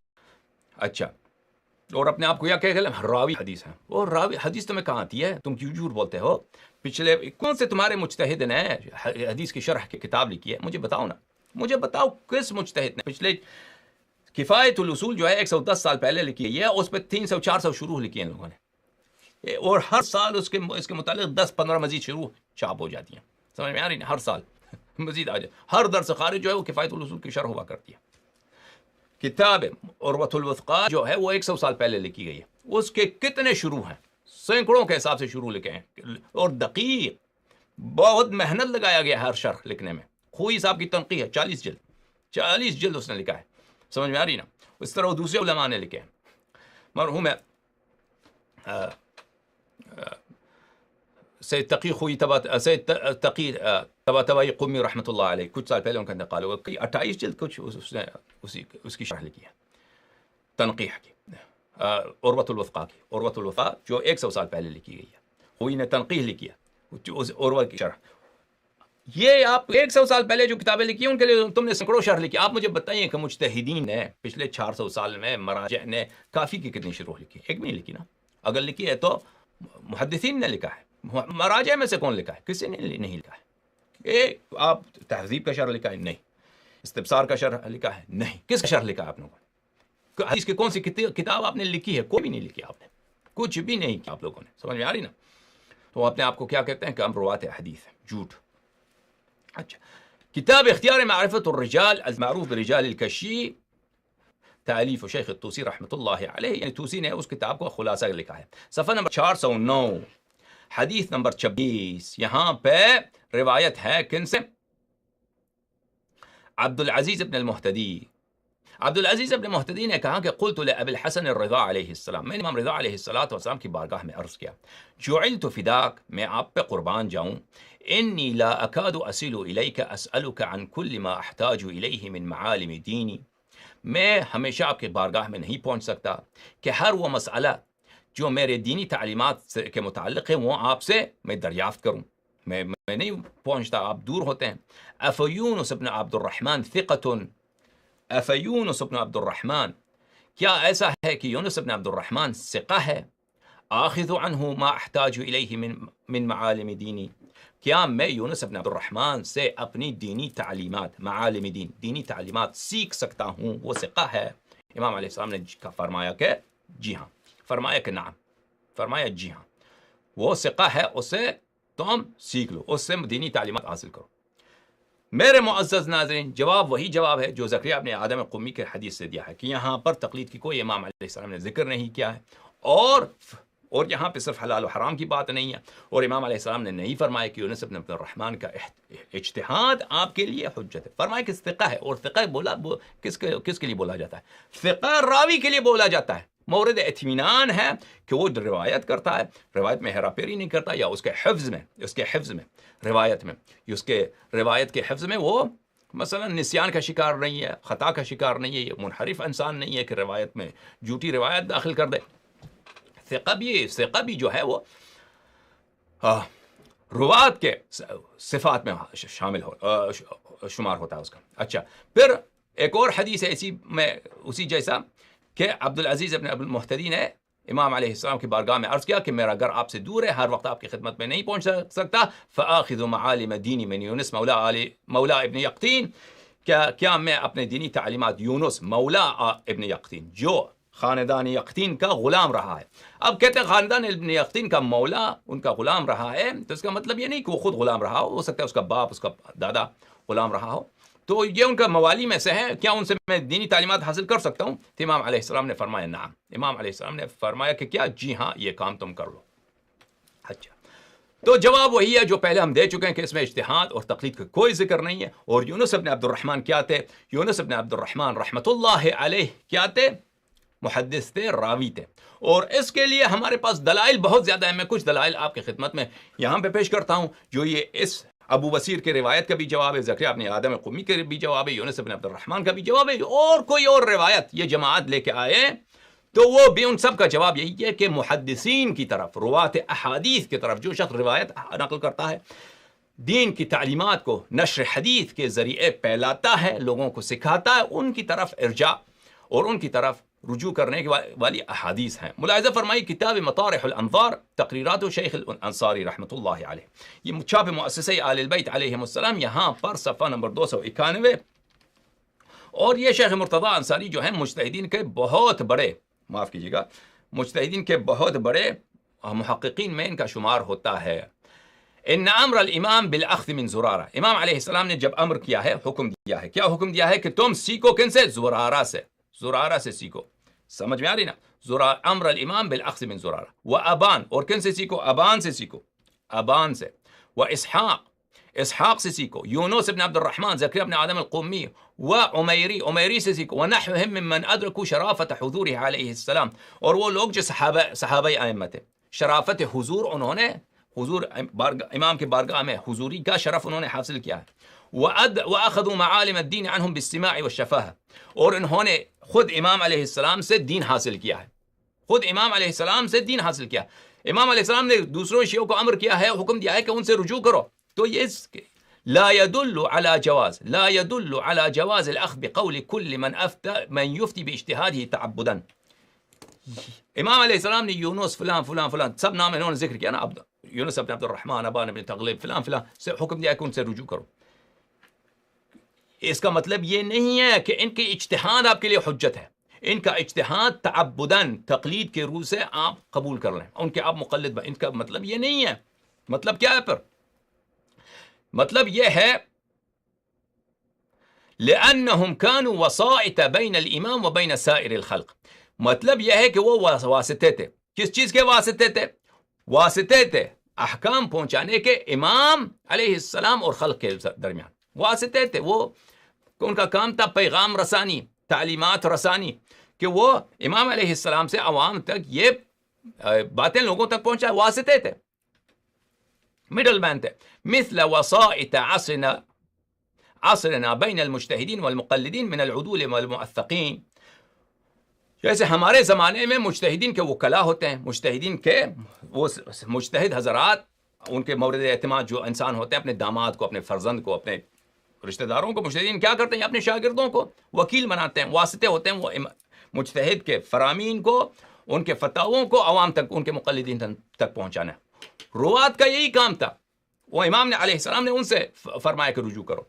والأخذ من الواسطة ليس من التقليد له في شيء، واسطے سے اخذ کرنا، مجتہد کا اگر آپ کے شہر میں کوئی وکیل ہے، مثلا بشیر نجفی صاحب کا ایک وکیل ہے لاہور میں، سمجھ میں آ رہی نا، تو آپ ان کے وکیل سے مراجعہ کریں، کوئی مسئلہ پوچھیں، تو آپ نے اس وکیل کا تقلید کیا ہے؟ نہیں۔ اسی طرح امام علیہ السلام کے وکلاء تھے، روات تھے، ان روات کی طرف ارجاع دیا ہے، ان روات سے اخذ کرنا، ان روات کی تقلید نہیں ہے، کیونکہ وہ اجتہاد کے بغیر، اعمال رائے کے بغیر، استنباط کے بغیر وہ احکام ائمہ علیہم السلام، احادیث ائمہ علیہم السلام عوام تک پہنچاتے تھے، اور یہ تقلید نہیں ہے۔ اس میں واضح طور پر میرے معزز ناظرین کس کا؟ یونس کا انہوں نے ذکر کیا ہے۔ یہی بات کتاب کفایت الاصول میں آخوند نے بھی کہا ہے، وہ پہلے ہم دکھا چکے ہیں، اس کو دوبارہ نہیں دکھائیں گے۔ مجتہدین کی ایک بہت اہم کتاب ہے جواہر الکلام فی شرح شرائع الاسلام، تالیف الشیخ محمد حسن النجفی۔ جواہر الکلام ان کی اجتہاد کا ان کی فقہ کا بہت اہم کتاب ہے، بہت اہم کتاب ہے، یہ ان کی کلیدی کتاب ہے، اساسی کتب میں سے ایک کتاب یہی ہے، جواہر الکلام۔ جواہر الکلام کا یہ مجلد ہے الحادی والاربعون، جلد نمبر 41، چھاپ ہے مؤسسۃ النشر الاسلامی بقم المقدسہ، کتاب القضاء صفحہ نمبر 21 میں۔ ان الموجودين في زمن النبي ممن امر بالترافع اليهم قاصرون عن مرتبة الاجتهاد وانما يقضون بين الناس بما سمعوه من النبي صلی اللہ علیہ وآلہ وسلم۔ شیخ صاحب الجواہر رحمۃ اللہ علیہ کہتے ہیں کہ جو لوگ ائمہ طاہرین علیہم السلام کے سے راوی تھے، اور ائمہ طاہرین علیہم السلام نے حکم دیا ہے لوگوں کو کہ ان کی طرف رجوع کرو ترافع میں یعنی خصم، جب خصمین میں کوئی نزاع پیدا ہو جائے تو ان کے پاس جاؤ ججمنٹ کے لیے، آربیٹریشن کے لیے، اور آپ کے درمیان وہ رفع تنازع کرے، ان کی طرف جاؤ۔ وہ مجتہد نہیں تھے، ہم ادعا کر سکتے ہیں وہ مجتہد نہیں تھے، بلکہ وہ حکم دیتے تھے روایت کی روح سے، حدیث موجود ہے، اسی حدیث کے روح سے وہ کہتے تھے کہ یہ جو ہے طلاق باطل ہے، یا یہ طلاق صحیح ہے، یا یہ نکاح باطل ہے، یا یہ نکاح صحیح ہے، یا میراث کا مسئلہ یہ ہے، میراث کا مسئلہ وہ ہے، جو بھی نزاع ہوتا تھا اس کو حل کرتے تھے احادیث کی روح سے۔ سمجھ میں آ رہی؟ اور یہ قاصرون عن مرتبۃ الاجتہاد، یہ لوگ مجتہد نہیں تھے۔ ملاحظہ فرمائیے الاجتہاد والتقلید تالیف الشیخ مرزا ہاشم العاملی۔ مرزا ہاشم عاملی جو تھے بہت بڑے مجتہدین میں ان کا شمار ہوتا تھا، یہ کوئی 30-35 سال پہلے ان کا وفات ہو گیا۔ ان کی تقلید زیادہ نہیں تھی، لیکن یہ علمی اعتبار سے ہوئی جیسے مرتبے کے، اور آپ کا اللہ آپ کا بھلا کرے، ان کے پائے کے علماء میں ان کا شمار ہوتا تھا۔ قم مقدسہ میں بہت بڑے مراجع اور معزز مراجع میں ان کا شمار ہوتا تھا۔ یہ ان کی کتاب ہے الاجتہاد والتقلید۔ اچھا، یہاں پر صفحہ نمبر 276 میں ولا يخفى ان بیان الاحکام قد يكون بحکایت قول النبی والائمہ علیہم السلام۔ لا يخفى، آپ سے مخفی نہیں ہے، آپ جانتے ہیں کہ بیان احکام کس طرح ہو سکتا ہے۔ بیان احکام ایک دفعہ اس طرح ہو سکتا ہے کہ آپ حدیث نبی نقل کریں صلی اللہ علیہ وآلہ وسلم، حدیث امام علیہ السلام نقل کریں۔ حدیث امام علیہ السلام ہم نقل کرتے ہیں کہ وضو اس طرح امام صادق علیہ السلام نے فرمایا کہ وضو نبی صلی اللہ علیہ وآلہ وسلم اس طریقے سے ہے۔ تو آپ کو جب حدیث سنایا گیا تو آپ کو نہیں سیکھیں گے، آپ کوئی پاگل ہوگا کہ اگر میں آپ کو اچھی طرح سے سناؤں کہ یہ حدیث صحیح ہے، امام صادق علیہ السلام نے فرمایا کہ اس طرح نبی کریم صلی اللہ علیہ وسلم وضو بناتے تھے، واضح امام باقر علیہ السلام نے یہی فرمایا کہ یہ ہے نبی کریم صلی اللہ علیہ وسلم کا وضو کا طریقہ۔ تو اگر اس کو آپ اس کے باوجود آپ نہ سمجھ جائیں تو پھر وہ کوئی پاگل ہوگا، کوئی وہ گدھا ہوگا جو اس کو، اگر وہ مجتہد کا قول سمجھ سکتا ہے عام اردو زبان میں، وہ حدیث کا شرح و بیان نہیں سمجھ سکتا، پھر وہ انسان نہیں ہے، وہ بیوقوف ہے، پاگل ہے۔ مثلا اس کے ذہن میں کوئی عام لوگ سمجھ جائیں گے بھائی اگر میں آپ کو بتاؤں کہ امام صادق علیہ السلام نے یہ فرمایا۔ تو نشر احکام، تعلیم احکام، تعلیم حلال و حرام، تعلیم شرائع اسلام کے قوانین ایک طرح کیا ہے کہ حدیث لوگوں کو سناؤ، یہ ہے۔ اچھا، وذلك هو الروایت والحدیث، اور یہ کیا ہے طریقہ روایت اور حدیث کا۔ وهذا معمول في الصدر الاول، یہ صدر اول ائمہ طاہرین علیہ السلام کے زمانے میں یہ ہوا کرتا تھا۔ ائمہ طاہرین علیہ السلام میں تعلیم احکام نقل حدیث کے روح سے ہوتا تھا۔ اور دوسرا طریقہ کیا ہے؟ وقد يكون بحکایت ما يستفید من قولهم وفعلهم وتقریرهم وذلك هو الافتاء۔ اور دوسرا طریقہ تعلیم احکام کا یہ ہے کہ جو ہم استنباط کرتے ہیں، استخراج کرتے ہیں، ہم خود جاتے ہیں حدیث پڑھتے ہیں، مجتہد حدیث دلیل قرآن وغیرہ جو یہ دیکھتے ہیں، ہم کہتے ہیں کہ یہ سیکھتے ہیں خود اچھی طرح، پھر ان لوگوں کو حدیث نہیں سناتے، پھر لوگوں کو کہتے ہیں کہ ہماری رائے آپ کے لیے حجت ہے، میرا فتویٰ یہ ہے، فتویٰ یہ ہے کہ اس طرح وضو لے لو، اس طرح وضو لے لو، میرا حکم آپ کے لیے قانون اسلام ہے، یہ ہے۔ اور یہ صدر اول میں زمانے ائمہ طاہرین علیہ السلام میں طریقہ کار کون تھا؟ طریقہ کار تعلیم احکام نقل حدیث کے ذریعے، تعلیم حدیث کے ذریعے تھا۔ میرے معزز ناظرین ملاحظہ فرمائیں، غنیة النزوع إلى علمي الأصول والفروع فروع تعلیف الفقيه البارع الأقدم السید حمزہ ابن علی ابن زہرہ الحلبی رحمۃ اللہ علیہ، سنہ وفات ہے ان کا 585 میں، یعنی یہ شیخ طوسی رحمۃ اللہ علیہ کے 100 سال کے بعد کے عالم دین ہے۔ یہ حلب میں پرانے زمانے شام میں حلب میں شیعہ بہت تھے، لیکن بعد میں ان کا قتل عام ہو گئے، وہ وہاں پہ وہ ان کا کوئی اثر نہیں رہا، لیکن پرانے زمانے میں حلب میں شام میں شیعہ بہت تھے۔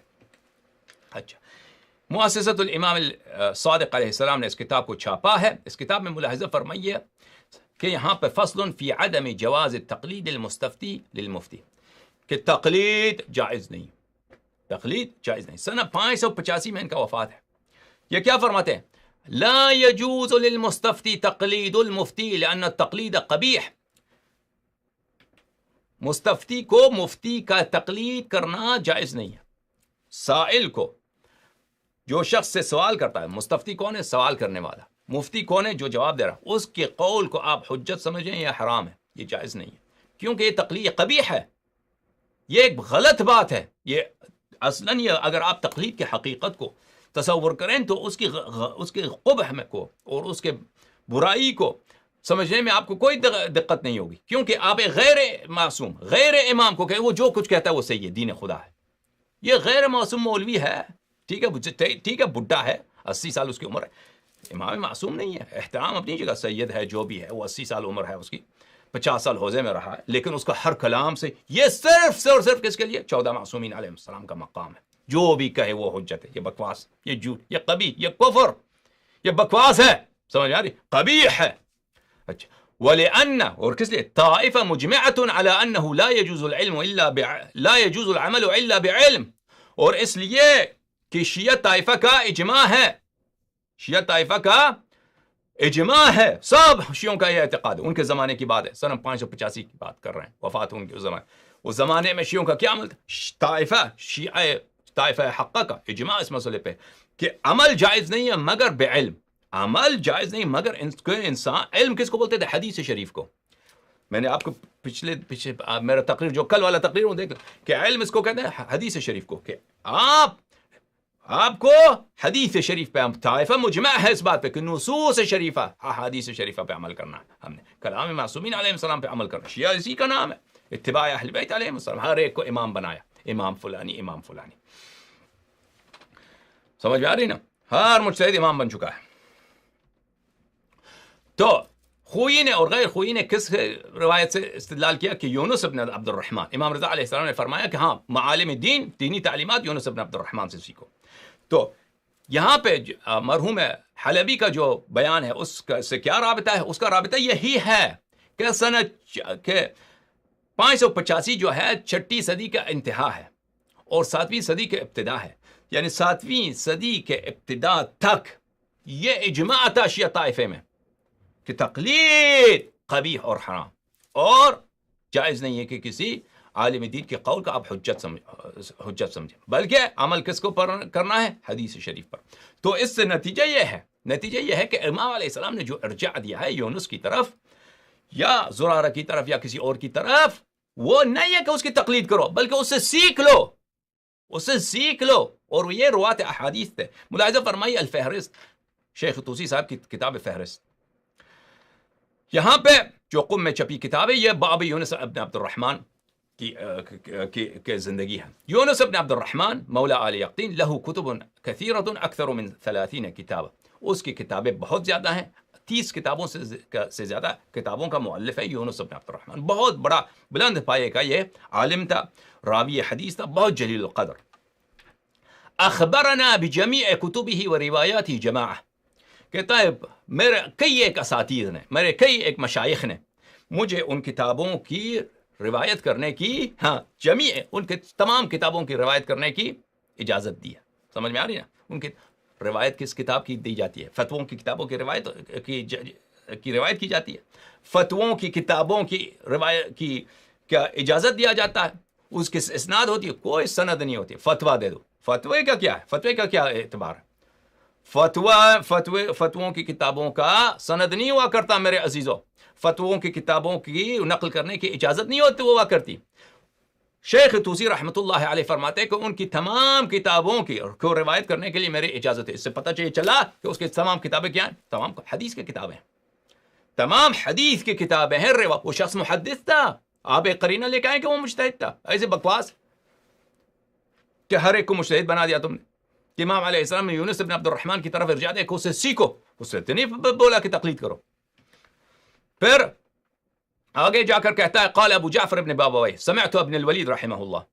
شیخ صدوق نے کہا میں نے استاد ابن الولید کہتے تھے کتب یونس ابن عبد الرحمن التي هي بالروایات كلها صحیحہ. میرے استاد ابو الولید فرماتے تھے یونس ابن عبد الرحمن کی کتاب جو سب روایات ہیں التي هي بالروایات كلها صحیح، اس کے تمام روایات صحیح ہیں، تمام اس کے کتب صحیح ہیں. سمجھ میں آ رہی نا؟ اور اس کے بعد کہتے ہیں مگر یہ کہ فلاں شخص نے جو ان سے روایت کی اس کی روایت صحیح نہیں، باقی سب صحیح ہیں. تو اس سے یہ بھی شیخ صدوق کے استاد کا تصریح ہے کہ اس کی تمام کتابیں کیا ہیں؟ سب روایات ہیں. سمجھ میں آ رہی بات؟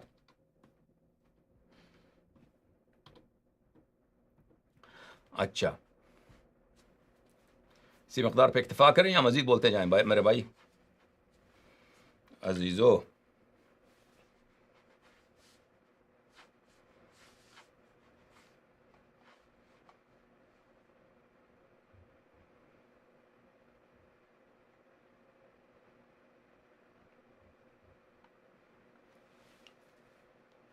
میں دیکھ لوں کہ آپ مزید بولیں یا کافی آپ کے لیے 1 گھنٹے کی تقریر.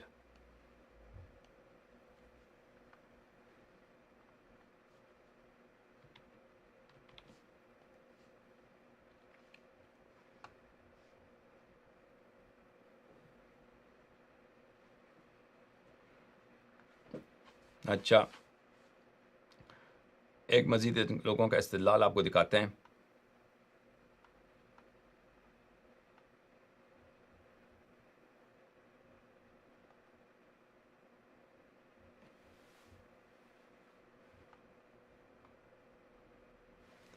بلکہ یہ ارجاء کی احادیث جو ہے نا ان کو سب کو ختم کر دیتے ہیں. آج 1 گھنٹہ ہو گیا لیکن مزید 20 منٹ آدھا گھنٹہ بات کریں تو ارجاء کی احادیث جو ہیں وہ سب ختم کر دیں.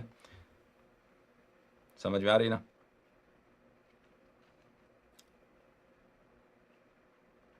اچھا، ان احادیث میں جو احادیث ارجاء میں ہے ان میں ایک حدیث یہ ہے کہ امام علیہ السلام نے احمد ابن اسحاق قمی جو حضرت امام ہادی علیہ السلام کے صحابوں میں سے تھے، اصحاب میں سے تھے، اور حضرت امام حسن عسکری سلام اللہ علیہ کے خواص سے اصحاب میں سے تھے احمد ابن اسحاق قمی.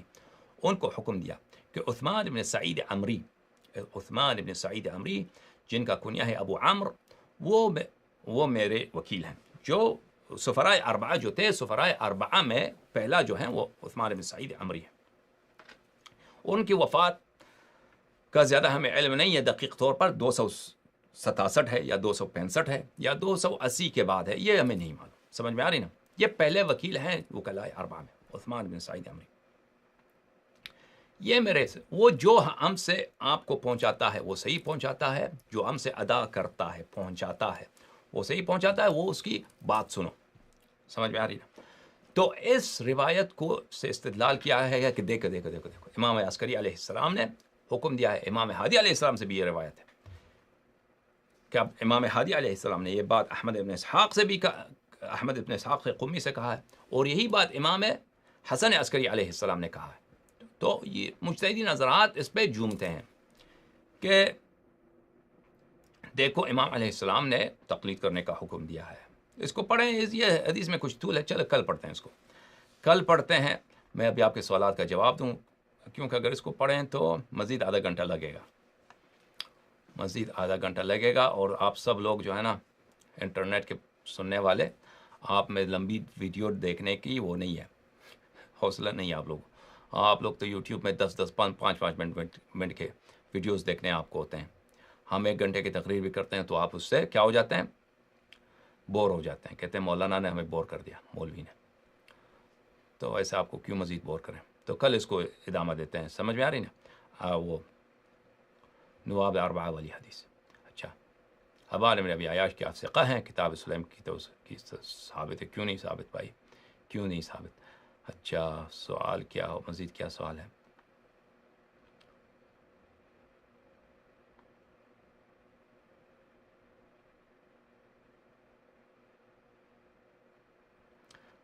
سید سمر نقوی: محترم حسن اللہ یاری صاحب، تقلید عقل حکم کے تحت ثابت ہے. جس طرح روایات پر آپ اپنی عقل کے مطابق تعویلات پیش کر رہے ہیں تو آپ کی تعویل و سمجھ و رائے کی شریعت میں کیا حیثیت ہے؟ میری تعویل کی کوئی حیثیت نہیں، لیکن میں روایات آپ کو پیش کرتا ہوں، اس کو شرح پیش کرتا ہوں، سمجھ میں آئے؟ جو اس کا دلیل ہے، روایت جس پہ دلالت کریے وہ حجت ہے. اگر میں روایت سے ہٹ کر ایک ایسی بات کو گول کر کے اس میں چپکا دوں، روایت اس کو نہیں کہہ رہا، تو میں اس کی تعویل کروں، میں کہہ دوں کہ یہ اس بات کی طرف، کسی اور بات کی طرف اشارہ ہے، جو روایت اس کو بیان نہیں کر رہا، تو اس کی کوئی حیثیت نہیں ہے. مگر یہ کہ آپ کے لیے ثابت ہو جائے کہ واقعاً یہ جو بات میں کہہ رہا ہوں اگر ثابت ہے، واضح دلیل ہے کہ واقعاً روایات کا وہ معنی ہے جو میں پیش کر رہا ہوں، تو پھر وہ صحیح ہے، کیونکہ وہ روایت کا معنی ہے. لیکن اگر کوئی شخص وہ اپنی اس کے پاس کوئی خیالات ہیں، وہ اس کو روایت سے چپکا رہا ہے، روایت سے نسبت دے رہا ہے، تو اس کی کوئی حیثیت نہیں ہے. وہ ایسے شخص سے بچنا چاہیے، ایسا شخص منحرف ہے. لیکن حدیث بذات خود، کلام امام علیہ السلام، یہ نہ کہیے کہ اس کی کوئی مفہوم نہیں ہے، ہم کچھ نہیں سمجھتے.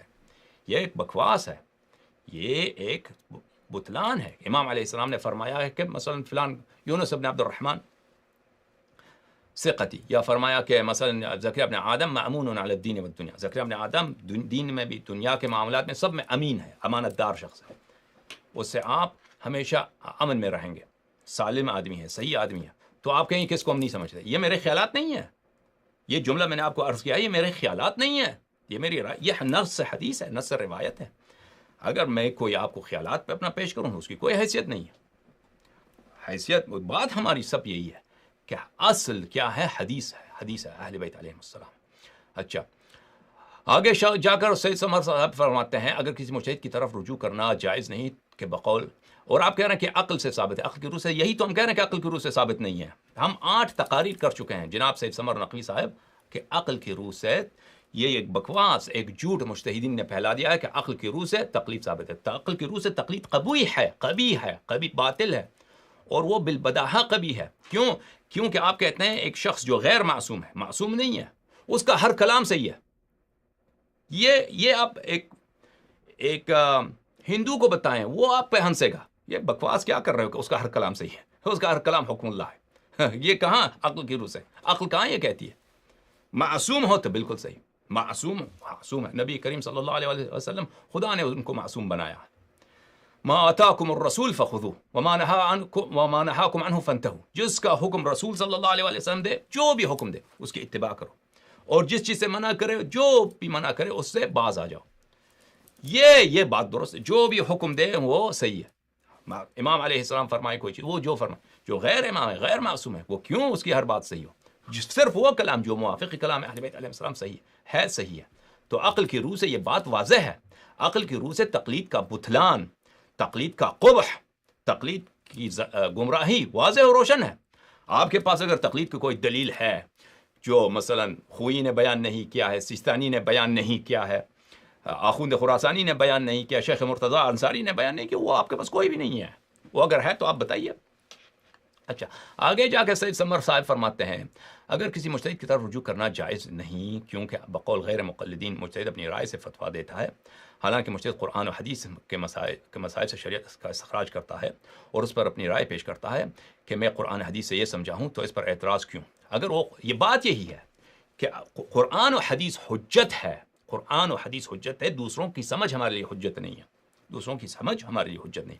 ہمیں یہ حکم نہیں دیا گیا ہے اہل بیت اطہار علیہ السلام نے کہ آپ قرآن و حدیث کو نہیں سمجھتے، دوسروں کی سمجھ آپ کے لیے حجت ہے. قرآن و حدیث ہم سمجھ سکتے ہیں، اور خداوند متعال نے قرآن کو فالتو نہیں نازل کیا ہے. اور اہل بیت طاہرین علیہ السلام چینی زبان میں ایسے باتیں نہیں کرتے تھے کہ وہ کسی کو سمجھ نہ آ جائے. سمجھ میں آ رہی؟ وہ امام طاہرین علیہ السلام سے کون لوگ رجوع کرتے تھے؟ کوئی مثلا چرواہا ہوتا ہے وہ رجوع کرتا ہے، کوئی شخص مثلا دکاندار ہے رجوع کرتا ہے، کوئی شخص نوجوان ہے کوفے سے اٹھ کے آیا ہے تعلیم دین کے لیے، وہ آ کے سوال کرتا ہے، وہ لکھتا ہے.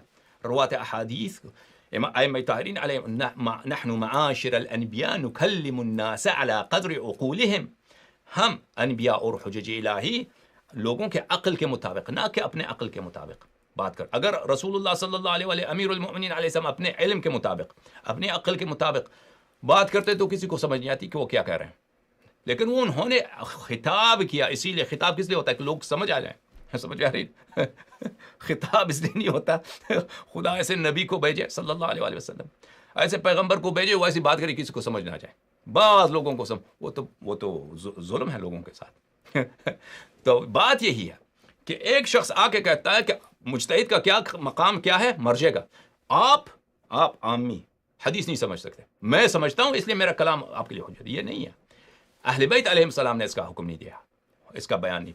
اہل بیت یہ غیر شرعی طریقہ ہے. آپ کیوں کہتے ہیں اس میں خامی کیا ہے؟ اس میں خامی یہی ہے، پہلی بات تو یہ کہ جھوٹ ہے. یہ ایک ادعا ہے کہ مجتہدین صرف قرآن و حدیث کی روح سے فتوے دیتے ہیں. یہ غلط ہے.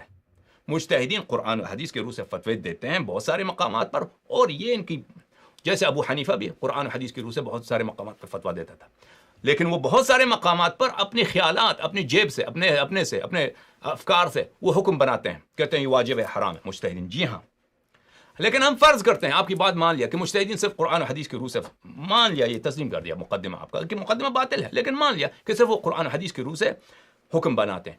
یہ کہاں سے آ گئی؟ یہ اسلام کا یہ کہاں سے آپ یہ طریقہ کار لے کے آئے؟ یہ ائمہ طاہرین علیہ السلام نے اس بات کی تجویز نہیں کیا کہ اسلام میں ایسے اشخاص ہوں کہ وہ قرآن و حدیث کو پڑھیں پھر ان کا کلام عوام کے لیے حجت ہو. یہ نہیں ہے. اہل بیت طاہرین علیہ السلام کا یہ فرمان ہے کہ کچھ لوگ قرآن و حدیث کو پڑھیں اور پھر وہ ان کی تعلیم کریں، قرآن و حدیث کی روایات کی تعلیم کریں، اور کسی کا کلام کسی لیے حجت نہیں ہے. صرف 12 اماموں کے کلام حجت ہیں، اور رسول اللہ صلی اللہ علیہ وآلہ وسلم اور حضرت زہرا سلام اللہ علیہ، ان کی کلام حجت ہے، باقی کسی کی کوئی رائے حجت نہیں. سمجھ میں آئی نا؟ جب آپ خود روایات، پھر سید سمر صاحب لکھتے ہیں، جب خود آپ روایات بیان کر کے اپنی رائے دے رہے ہیں کہ اس کی تعویل یہ ہے اور اس کا مطلب یہ ہے، تو جو مطلب آپ سمجھے، یعنی جو آپ کا جو اجتہاد ہے، اس کی کیا حیثیت ہے؟ میری کوئی حیثیت نہیں ہے. بات یہی کر رہے ہیں نا، بات کہ میں استدلال پیش کر رہا ہوں آپ کی خدمت میں حدیث پیش کر رہا ہوں. یہ حدیث اگر آپ کو یقین آ جائے میرے بیان پر، خوب یاد رکھیے کہ میں آپ کو اپنی تقلید کی دعوت نہیں دے رہا کہ آپ میری تقلید کریں. میں آپ کی خدمت میں حدیث پیش کر رہا ہوں کہ یہ امام علیہ السلام نے یہ فرمایا، یہ فرمایا، یہ فرمایا. اس کا معنی یہ ہے، اگر آپ کو میری بات پر یقین آ رہا ہے، سمجھ آ رہا ہے کہ واقعی یہ شخص صحیح کہہ رہا ہے، تو آپ کلام امام علیہ السلام کو مانیے نا. میں اپنے افکار کو نہیں کہہ رہا کہ میرا رائے آپ کے لیے میری بات آپ کے لیے حجت. میری کوئی بات آپ کے لیے حجت نہیں ہے.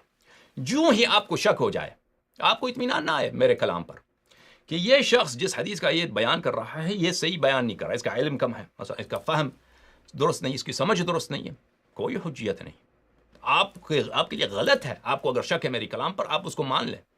آپ جائیے دوسرے عالم کے پاس، تیسرے عالم کے پاس، چوتھے عالم، پانچویں عالم کے پاس، یا کتاب شرح حدیث حاصل کریں. لازمی نہیں ہے کہ آپ ہمیشہ عالم کے پاس رجوع کریں.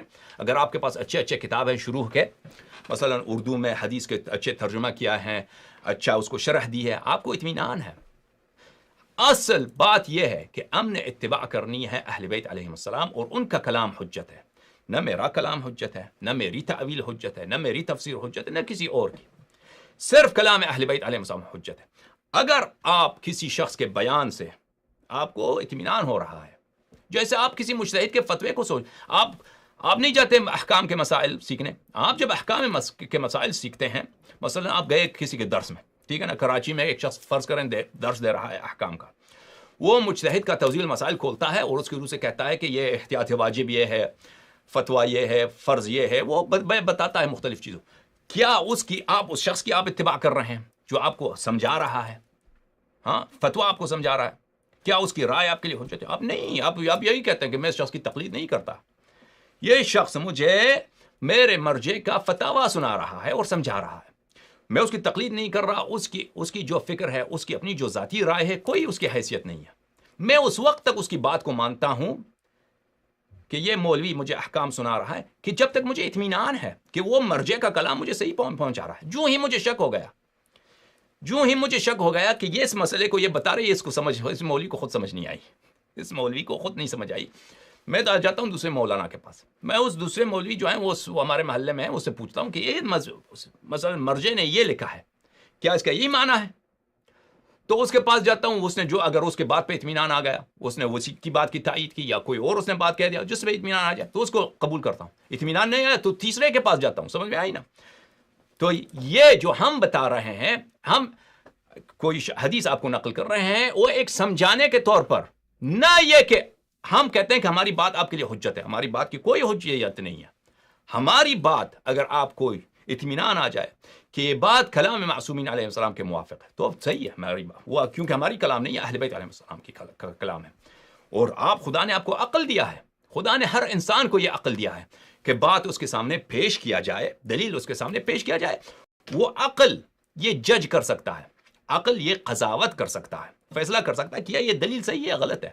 سمجھ میں آ رہی نا؟ اگر آپ خوب سوچیں، اگر یہ نہ ہو کہ انسان حق و باطل میں تمیز نہیں کر سکتا تو پھر تو سب تکلیف ہی باطل ہے. تکلیف یعنی حساب کتاب روز قیامت باطل ہے. انسان جب حق و باطل میں تمیز نہیں کر سکتا، پیغمبر آئے ہیں، تشریف لائے ہیں، وہ جھوٹے ہیں یا سچے ہیں ہمیں پتہ ہی نہیں.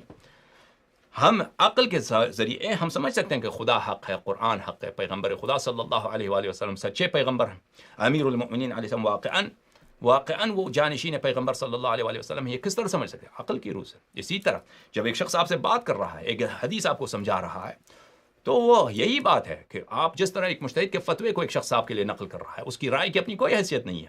اسی طرح بیان حدیث میں بھی محدث کی اپنی رائے کی کوئی حیثیت نہیں ہے، کوئی حیثیت نہیں ہے. اگر آپ کو یقین آ جائے کہ یہ صحیح کہہ رہا ہے تو پھر ٹھیک ہے.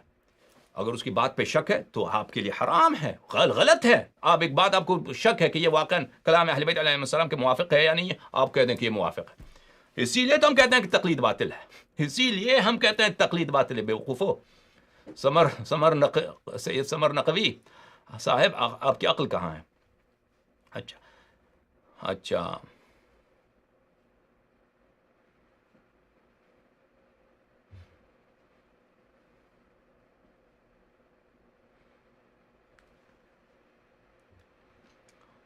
ایک سید سمر نقوی بولتا ہے ایک عام آدمی جس کو عربی کا ایک لفظ سمجھ نہیں آتا وہ قرآن و حدیث کو کیسے سمجھ سکتا ہے؟ یہی آپ مجتہدین کے ماننے والے اور مجتہدین کی اپنی بے وقوفی، حماقت، نادانی ہے کہ وہ کہتے ہیں کہ عام لوگوں کو عربی نہیں سمجھ آتی تو وہ کیسے قرآن و حدیث کو سمجھیں.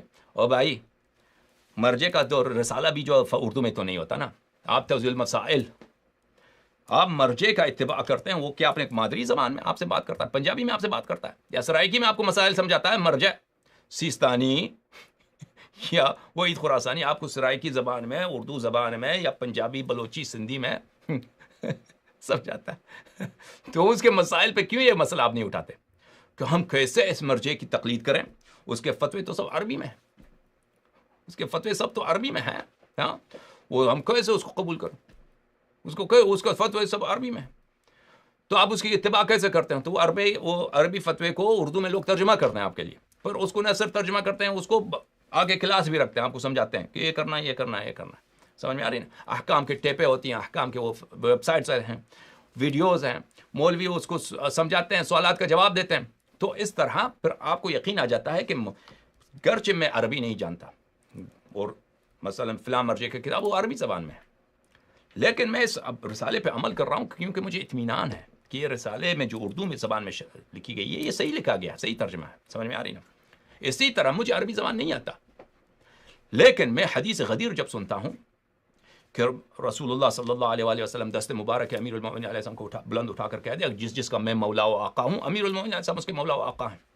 سمجھ میں آنے؟ میں اور اردو، میں پنجابی ہوں فرض کریں، میں سندھی ہوں، مجھے عربی نہیں آتی. عربی وہ جملہ کیا، مجھے پڑھنا بھی نہیں آتا ایک لفظ، لیکن مجھے یقین ہے کہ رسول اللہ صلی اللہ علیہ وآلہ وسلم نے امیر المؤمنین علیہ السلام کو اپنا جانشین بنایا ہے. سمجھ میں آئی نا؟ تو یہ حدیث کو سمجھنے کے لیے، حدیث کو جاننے کے لیے یہ کوئی ضروری نہیں ہے کہ آپ کو حدیث آپ عربی زبان آ جائے اور عربی زبان پہ عبور ہو، عربی زبان میں آپ پی ایچ ڈی لے لیں. یہ بکواس ہے سب مجتہدین کا. اگر عربی زبان میں پی ایچ ڈی لینا ضروری ہے تو توضیح المسائل سمجھنے کے لیے بھی عربی، ہر مقلد کے پاس عربی میں پی ایچ ڈی ہونی چاہیے. اور حدیث غدیر، حدیث ثقلین، حدیث ولایت، حدیث خلافت سمجھنے کے لیے بھی، آیہ مودت، آیہ تطہیر سمجھنے کے لیے بھی ہر ایک کے پاس، ہر مومن کے پاس عربی میں پی ایچ ڈی ہونی چاہیے. کیوں وہاں پہ ضروری نہیں ہے؟ کیا آپ مجھے بتائیں آپ شیعہ ہیں یا کافر ہیں؟ اگر آپ شیعہ ہیں تو کیا آپ آیت تطہیر پر ایمان رکھتے ہیں یا نہیں رکھتے؟ اس کے معنی کو سمجھتے ہیں یا نہیں سمجھتے؟ ہاں، اگر کہتے ہیں کہ ایمان نہیں رکھتے تو آپ کافر ہیں. اگر کہتے ہیں ایمان رکھتا ہوں، حدیث کسا پہ ایمان رکھتا ہوں کہ رسول اللہ صلی اللہ علیہ وسلم نے پنجتن پاک کو کسا کے نیچے جمع کیا کہ فرمایا کہ یہی مطہر ہے، انہی سے خداوند متعال نے سب عیب دور کر دیا، معصوم بنایا ان کو. ہاں، آیت تطہیر میں کہہ دیا انما یرید اللہ لیذهب عنکم الرجس اہل البیت ویطہرکم تطہیرا. اللہم صل علی محمد وآل محمد، اللہم صل علی محمد وآل محمد، اللہم صل علی محمد وآل محمد. اس کا مطلب آپ کو آ گیا. کیسے آ گیا؟ پی ایچ ڈی آپ کے پاس عربی میں عربی میں پی ایچ ڈی ہے نہیں ہے؟ پی ایچ ڈی کوئی، لیکن آپ کو یقین ہے، ایمان مطلب بھی آتا ہے آپ کو، سمجھ میں آ رہی ہے؟ تو کیوں آتا ہے؟ کیونکہ آپ نے کتاب میں پڑھا، عربی زبان میں نہیں، اردو زبان میں ترجمہ آپ نے پڑھا، آپ نے وہاں سے حاصل کیا. مثلا پرانے زمانے میں کتاب ہوتا تھا اردو زبان 14 ستارے مثلا، وہ پڑھ لیا، اس میں کتابیں ہیں مختلف. یا مختلف مجالس میں گئے، علماء نے بیان کیا، اچھے انداز میں بیان کیا، آپ کو سمجھ آ گیا کہ رسول اللہ صلی اللہ علیہ وسلم نے یہاں پہ عصمت اہل بیت علیہ السلام بیان کیا ہے اللہ تعالیٰ کی زبان سے. سمجھ میں آ رہی؟ عصمت بیان کی، عصمت ثابت ہو گیا. سمجھ میں آ رہی ہے؟ حدیث غدیر سے امامت ثابت ہو گیا. تو میرے عزیز جب وہاں آپ کو سمجھ آ جاتی ہے اردو زبان یہاں پہ بھی سمجھ آ سکتا ہے. جب میں آپ کے لیے اب نقل کروں کہ رسول اللہ، میں آپ کو اردو نہیں آتی، آپ معاف کیجیے، آپ کو عربی زبان نہیں آتی، کوئی پی ایچ ڈی نہیں، پڑھ بھی نہیں سکتے ایک لفظ عربی، لیکن ایک شخص اردو زبان میں اگر حدیث ترجمہ کرتا ہے، حدیث کی شرح لکھتا ہے، اگر آپ کو اطمینان ہے کہ یہ صحیح ہے، علماء شہادت دے کہ یہ ترجمہ صحیح ہے، مومنین شہادت دے کہ یہ ترجمہ صحیح، کیوں آپ اس کو نہیں سمجھ سکتے؟ کیوں اس پہ عمل نہیں کر سکتے؟ توضیح المسائل آتا ہے، ترجمہ ہے کہ یہ فلاں مرجع کا توضیح المسائل ہے، یہ ترجمہ ہے اردو زبان میں، ایک دو نے شہادت دی کہ یہ ترجمہ صحیح، اس پہ آپ عمل کرتے ہیں. لیکن احادیث کی باری آتی ہے تو آپ کو ہزار عذر و بہانے آتے ہیں. یہ دشمنی کیوں اہل بیت طاہرین علیہ السلام کے فرمان سے؟ یہ عداوت کیوں؟ یہ بغض کیوں؟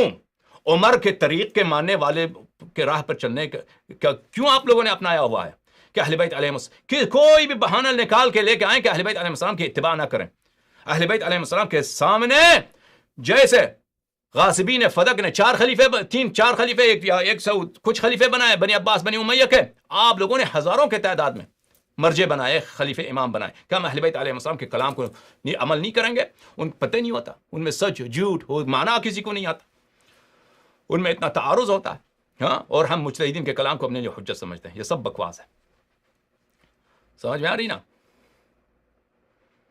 اچھا،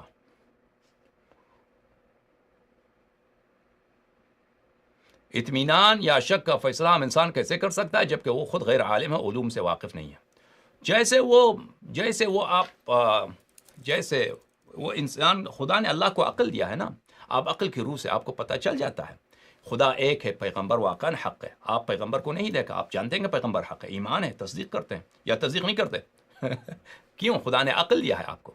آپ کے پاس شواہد اردو زبان میں پیش کیے گئے کہ پیغمبر آئے، انہوں نے یہ معجزے پیش کیے، یہ ان کے نبوت کی یہ دلائل ہیں. وہ اب اگر آپ کو اطمینان آ جائے، تصدیق کرتے ہیں کہ واقعا پیغمبر ہیں، اطمینان نہ آئے تو کافر مرتد، دین سے خارج. سمجھ آ رہی نا؟ تو وہاں پہ آپ کو کیسے اطمینان آ گیا؟ اسی طرح مجتہد کا رسالہ لے کے آپ پڑھتے ہیں اردو میں پڑھتے ہیں، اردو میں مجتہد نے کہا یہ وضو لے لو، یہ وضو، وہ مجتہد نے تو اردو میں نہیں لکھا. مجتہد کو تو آپ نے زندگی میں اس سے ملاقات نہیں ہوئی، کسی نے اسے ترجمہ کیا اردو میں، اس کو چھاپا ہے، سمجھ میں، اس پہ آپ کو اطمینان ہے کہ یہ رسالہ صحیح ہے. تو اسی طرح احادیث اہل بیت علیہم السلام اگر لوگ شہادت دیں، مومنین شہادت دیں، ثقات شہادت دیں، علماء شہادت دیں کہ یہ ترجمہ صحیح ہے، یہ شرح بہت اچھا لکھا ہے اس شخص نے، تو اگر اس پہ اطمینان ہے کہ یہ کلام اہل بیت علیہم السلام ہے، تو کیوں عمل نہیں کر سکتے؟ دشمنی اہل بیت علیہم السلام چھوڑیں. مجھے زوم پر لائیو لیں، تو جب زوم کھولیں گے تو آپ تشریف لائیں. میں آپ کو نہیں لا سکتا، آپ کو خود آنا پڑتا ہے. آج ہم نے زوم نہیں کھولا ہے، آپ خود زوم پہ آ جائیں. جب ہم نے کل کھولا تھا تو آپ نہیں آئے. جب آپ آئیں گے زوم پر تو ہم آپ کی بات سنیں گے. آج زوم ہم نے نہیں کھولا ہے، ہر روز وہ کیونکہ کل بہت سارے لوگ نہیں آئے تو اس لیے آج ہم نے زوم نہیں کھولا. چلیں اب دیکھتے ہیں کہ یوٹیوب پہ کیا سوالات ہیں. فیس بک کے سوالات کا جواب ہم نے دے دیا.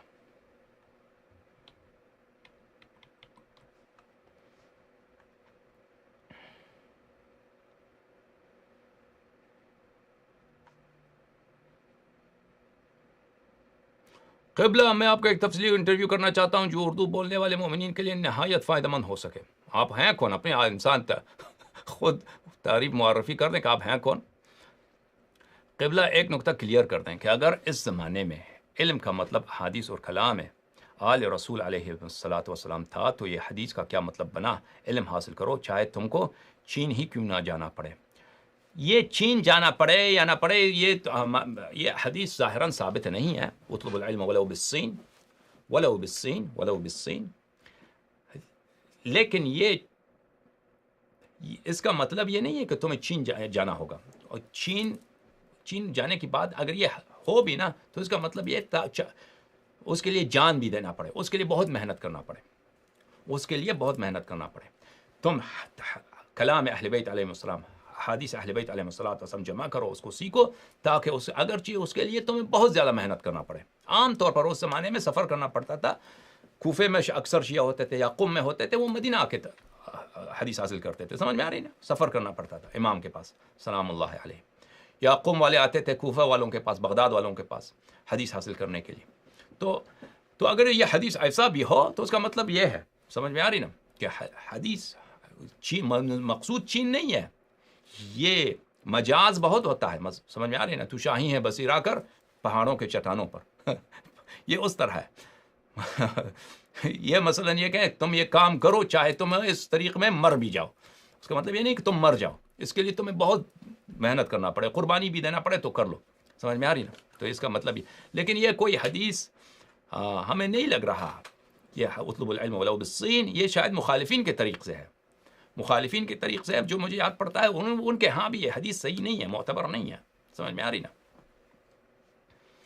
اچھا، ہمارے کتب میں مجھے نہیں پڑتا کہ ہمارے کتب میں نے یہ کتاب حدیث دیکھا ہوں. حسن اللہ یاری ابو بکر نامی ناصبی مولوی سے آپ کا جو توحید کے موضوع پہ یہ مناظرہ ہوا تھا، اس کے بارے میں کہا جا رہا ہے کہ آپ میں کبھی مناظرہ نہیں ہارتا. کہا جاتا ہے، کہا بہت کچھ جاتا ہے، کہاں بہت کچھ جاتا ہے، کہاں جاتا ہے کہ وہ ہار گئے. وہ بولنے والے ہمارے حاسدین ہوتے ہیں. آپ مناظرے کو دیکھیے، مناظرے کا ریکارڈنگ کہاں ہے؟ مناظرے کا ریکارڈنگ انٹرنیٹ پہ ہے، جا کے دیکھیے.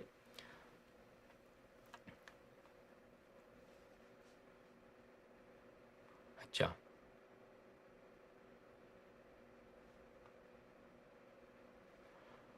مناظرہ یہ ہوا تھا کہ ہم نے ان سے کہا کہ آ کے ابوبکر عمر پہ مناظرہ کرو. وہ ڈر گیا، کہتا نہیں ابوبکر عمر میں نہیں کرتا، میں توحید پہ کرتا ہوں.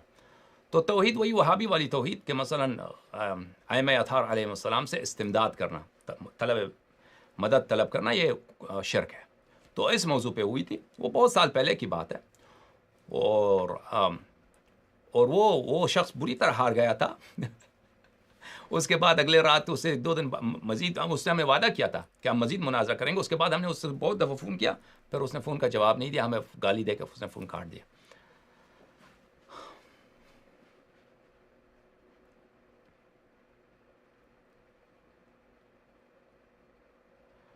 قبلہ کتاب وسائل الشیعہ کا ترجمہ ایک اصولی مولد ڈکو نے کیا ہے، کیا ہم اس ترجمے پہ اعتبار کر سکتے ہیں، اس کتاب سے اخذ کر سکتے ہیں؟ مجھے نہیں معلوم اس نے کیسا ترجمہ کیا ہے.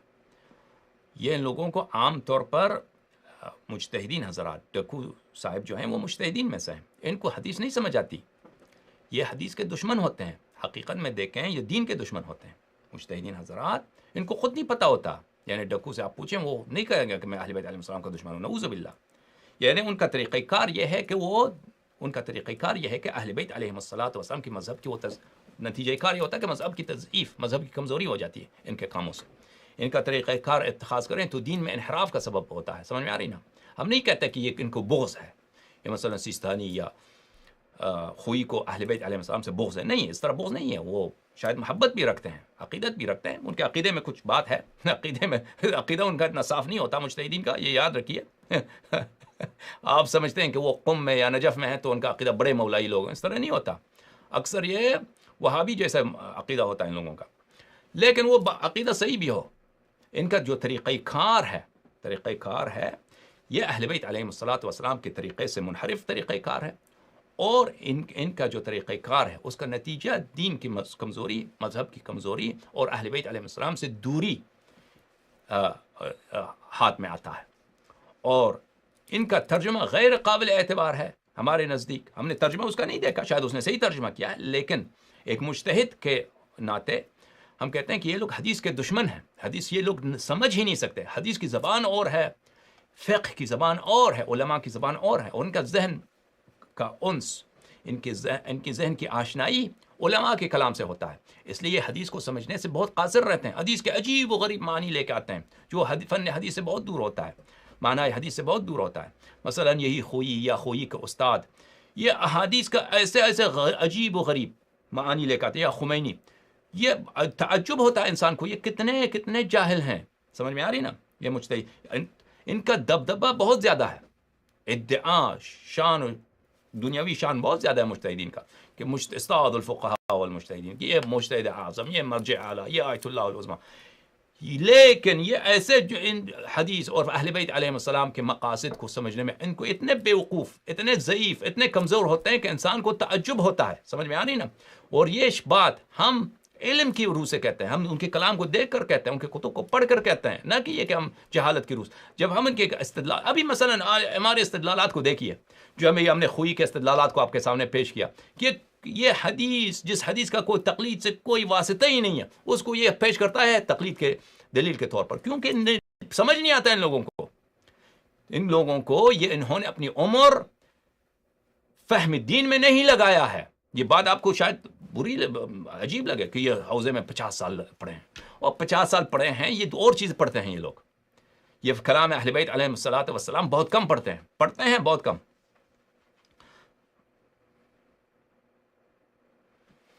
قبلہ ایک ویڈیو کتب احادیث پہ بھی بنائیں تاکہ عوام الناس کتب سے روشناس ہو سکے. انشاءاللہ بہت کچھ کہنے کو بہت کچھ ہے. سمجھ میں آ رہی دینی باتیں بہت ہیں بتانے کی، اور کم نہیں ہے. فضائل اہل بیت علیہ السلام، حجج امامت اور نواسب کی کمر توڑنے والی باتیں کہنے بہت، عمر کم، بات بہت، ان سب کو پیش کرنا ناممکن. سمجھ میں آ رہی نا؟ اچھا، اردو زبان میں اور مزید عربی زبان کے حوالے سے آپ نے اخیر ہی کر دی، زبردستی، تسی گریٹ ہو. اللہ یاری بھائی، مجھے بات اب سمجھ، تو آپ نے اخیر کر دی، اخیر ہی کر دی، اخیر کس کو بولتے ہیں بھائی؟ چلیں. السلام علیکم شیخنا، پاکستان کے سید جواد نقوی سے ولایت فقی پہ مناظرہ کریں، کیونکہ وہ ولایت فقی کے منکر کو عمر کے مانند سمجھتے ہیں. اچھا، عمر سے کافی ان کی ارادت ہے. وہ عمر کو، ولایت فقی کے منکر کو وہ لوگ مشرک سمجھتے ہیں، کافر سمجھتے ہیں. عمر کو یہ اپنا چچا مانتے ہیں. جواد نقوی جیسے لوگ عمر کو وہ اپنے والد سے زیادہ محترم سمجھتے ہیں. ولایت فقی کے منکر کو وہ عمر جیسا نہیں سمجھتے، کیونکہ عمر ان کے نزدیک مقدسات میں، مقدسات کی توہین نہیں ہونی چاہیے. لیکن ولایت فقی کے منکر مقدسات میں تو کیا، وہ تو ہے، وہ تو اس کو مرد آباد کے نعرے اس پہ دن رات لگاتے ہیں. سمجھ میں آ رہی ہے نا؟ اور یہ جواد نقوی کے ابے کے بھی وہ جرأت نہیں ہے. میں آپ کو کہہ دوں یہ واضح، تو جواد نقوی کوئی چیز ہی نہیں ہے. یہ ایک مچھر بھی نہیں ہے ہمارے سامنے. یہ کچھ بھی نہیں ہے. اس کے ابے کا بھی جرأت، یہ جواد نقوی کچھ بھی نہیں ہے. سمجھ میں آ رہی نا؟ پیسے بہت ہیں. آج کل زمانہ ایسا ہے کہ پیسے ہوں تو عالم بڑا ہے، پیسہ نہ ہو تو عالم کچھ بھی نہیں ہے. سمجھ میں آ رہی؟ یہ لوگ پیسے کی وجہ سے، فنڈز کی وجہ سے، وہ فنڈز بھی ان کو کس لیے ملتا ہے؟ کیونکہ یہ نعرہ بازی کرتے ہیں ایران کی. سمجھ میں آ رہی نا؟ یہ پیسے بہت ہیں، لیکن علمی لحاظ سے ان کے اساتید، جواد نقوی تو کچھ بھی نہیں ہے. ان کا استاد بھی آ جائے نا، ان کے استاد بھی آ جائیں، ان کے پورے استاد کا ٹولہ جماعت 10 مل کے آ جائیں، ہمارے مقابلے میں آ جائیں ولایت فقیہ یا کسی اور مسئلے پہ، وہ ان کی سیاروی ہوگی. اسی لیے میرے عزیزوں کہ یہ کسی وجہ سے ہمیں شکست نہیں دے سکتے. وہ انہوں نے نامردی کا اور بزدلی کا اور بے غیرتی کا راستہ اختیار کہ ہم پہ تہمت لگاؤ کہ یہ ایجنٹ ہے. وہ بھائی کسی علمی مسئلے پہ گفتگو کرتے ہیں تو اس مسئلے پہ استدلال کرتے ہیں. یہ کہ یہ شخص کہنے والا چاہے وہ کافر ہو، میں کہتا ہوں میں کافر صحیح، میں یہودی صحیح، آپ کہتے ہیں ایجنٹ، میں کافر صحیح، میں مشرک صحیح.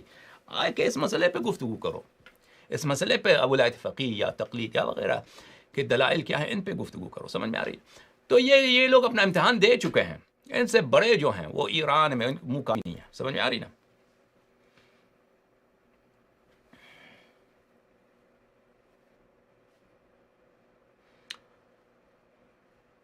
اچھا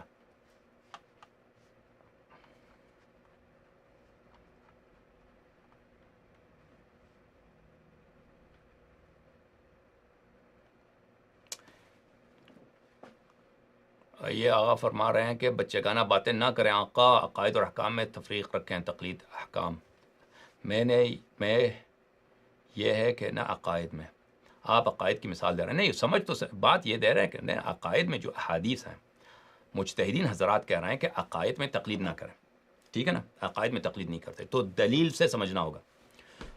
تو دلیل سے کیسے سمجھیں گے کہ رسول اللہ صلی اللہ علیہ وسلم کے معجزات تھے، رسول اللہ صلی اللہ علیہ وسلم معصوم ہیں، رسول اللہ صلی اللہ علیہ وسلم نے آیت تطہیر عصمت اہل بیت علیہ السلام کی شان میں تلاوت کی ہے. یہ کیسے اس کو جانیں گے؟ کیسے جانیں گے؟ مجھے اردو نہیں آتی، مجھے عربی بھی نہیں آتی، میں عربی میں پی ایچ ڈی بھی نہیں ہے، میں صرف سرائیکی زبان جانتا ہوں. فرض کریں میں پنجاب کے دیہات میں رہنے والا شخص ہوں، ملتان کے گاؤں میں فلاں گاؤں میں رہتا ہوں، مجھے صرف سرائیکی آتی ہے. وہ سرائیکی بھی بہت سخت سرائیکی وہ سرائیکی بھی فرض کریں میں ایک ایسا شخص ہوں نہ پڑھ بھی نہیں سکتا، نہ سرائیکی پڑھ سکتا ہوں، نہ اردو پڑھ سکتا ہوں، نہ عربی پڑھ سکتا ہوں کچھ. لیکن میرا وظیفہ کیا ہے، مجھ پہ واجب کیا ہے کہ میں امامت امیر المؤمنین علیہ الصلوۃ والسلام دلیل کے ساتھ مجھ پہ اس پہ عقیدہ لانا ہوگا نا. یہی تو کہتے ہو کہ اصول دین میں تقلید حرام ہے. تقلید حرام ہے تو کیسے یہ ہاتھ میں آئے گا؟ تو وہ حدیث غدیر، حدیث ثقلین، حدیث خلافت، حدیث منزلت، ائمہ طاہرین علیہ السلام کی امامت کے احادیث وہ سمجھنا ہوگا. وہ تو میں تو پڑھ نہیں سکتا عربی، تو اس کو میں کیسے سمجھوں؟ سمجھ میں آ رہی نا؟ تو اس کو میں اگر مجھے عربی نہیں آتی تو اردو میں اگر ترجمہ ہے، شرح ہے حدیث کا، عقائد کا کتاب ہے، وہ پڑھ کے مجھے یقین آ جائے وہ کافی ہے. آپ خود کہتے ہیں وہ کافی ہے. سمجھ میں آ رہی؟ تو وہاں پر کہ کیا میں مترجم یا شارح کا مقلد ہوں؟ آپ مجھے بتائیں. وہ مؤلف جس نے اس کی کتاب لکھا ہے عقائد میں، وہاں پہ اس نے حدیث منزلات، خطبہ غدیر، فلاں فلاں فلاں اس کا ترجمہ لے کے آیا ہے، شرح بھی لکھا ہے. کیا میں اس کا مقلد بنا ہوں؟ آپ کہیں گے کہ نہیں، آپ اس کے مقلد نہیں بنے. آپ کو سمجھ آ گئی نا؟ یا اگر مجھے وہ اردو پڑھنا بھی نہیں آتا تو میں ایک عام دیہاتی شخص ہوں، پنجاب کے گاؤں میں رہنے والا، تو میرے محلے میں، میرے گھر میں، میرے گاؤں میں جو مولوی ذاکر ہے مجلس پڑھتا ہے، اس کی تقاریر سن کے مجھے یقین آ گیا ہے کہ واقعا امیر المؤمنین علیہ السلام امام برحق ہیں، 12 امام حق ہیں. یہ مجھے یقین آ گیا احادیث اس کے سن کے. اگر آپ مجھ سے حدیث مانگے کہ کتاب میں دکھاؤں، میں کتاب نہیں دکھا سکوں گا آپ کو، لیکن میرا ایمان صحیح ہے. ہو سکتا ہے کہ میرا ایمان آپ کے مجتہد کے ایمان سے بھی زیادہ مضبوط ہو. سمجھ میں آ رہی نا؟ تو یہاں پر آپ کیوں نہیں کہتے کہ اس شخص کا ایمان غلط ہے، اس شخص کا ایمان باطل ہے؟ کیوں نہیں کہتے ہو؟ کیونکہ ایمان یہاں پہ طریقہ ایک ہی ہے کہ روایات نقل کی جائیں، احادیث نقل کی جائیں، اور احادیث کی شرح نقل کی جائیں، اور مجھے اس پہ اطمینان آ جائے کہ یہ صحیح ہے. یہ کس طرح ہو جاتا ہے یہاں پر؟ یہ کیوں ممکن ہے یہاں پر؟ آپ مجھے بتائیں نا. اگر اس کے لیے حدیث کو سمجھنے کے لیے عربی زبان میں پی ایچ ڈی کی ضرورت ہے تو پاکستان میں سب کافر ہیں. شیعہ کوئی بھی نہیں ہے وہ، کیونکہ انہیں مجتہد تو ایک نہیں ہے وہ سب کافر ہیں. سمجھ میں آئے؟ سب بے ایمان کافر. آپ ہیں سب بے ایمان کافر یا مجتہدین سب بے ایمان کافر؟ میں تو لازمی بات ہے یہ کوئی نہیں کہہ سکتا. سمجھ میں آ رہی نا؟ تو اگر اصول دین میں عقائد میں ہم روایات کے ترجمے اور شرح اگر صحیح ہو، اطمینان ہو، اس کو پڑھ سکتے ہیں، سمجھ سکتے ہیں، یا اس کو سن سکتے ہیں، اس پہ یقین لا سکتے ہیں، تو فروع احکام میں بھی یہی ہے. یہ سمجھ میں آ گئی سید سمر نقوی صاحب؟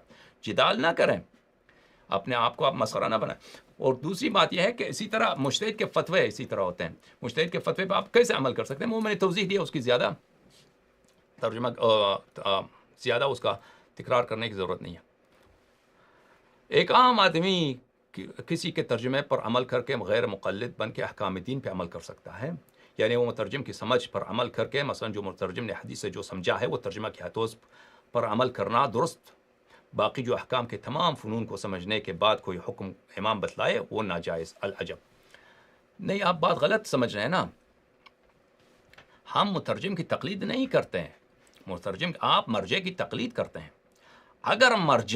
اگر مرجع وہ احکام کو سمجھ کر آپ کو حدیث بتائے تو اس سے بہتر کیا؟ ہم اس کی مخالف نہیں ہیں. مرجع یہ کہتا ہے کہ میرا کلام آپ کے لیے حجت ہے، میرا کلام آپ کے لیے حجت ہے. ہم نہیں کہتے کہ مترجم کا ترجمہ حجت ہے، نہیں، مترجم کا ترجمہ حجت نہیں ہے. مترجم اگر ترجمہ صحیح ہے، ہمیں اطمینان ہے کہ یہ صحیح ہے، تو وہ صحیح ہے. اگر اطمینان ہے مرجع کے بعد میں بھی، اگر اطمینان ہے، اگر کوئی مرجع کوئی بات کہتا ہے، ہمیں اطمینان ہے کہ یہ بات صحیح ہے. سمجھ میں آئی نا؟ ایک آیت اللہ آیا، اس نے ایک بات کہہ دیا، ہمیں اطمینان ہے کہ یہ بات صحیح ہے، موافق کلام اہل بیت، یہ سر آنکھوں پر، لیکن یہ تقلید نہیں ہے.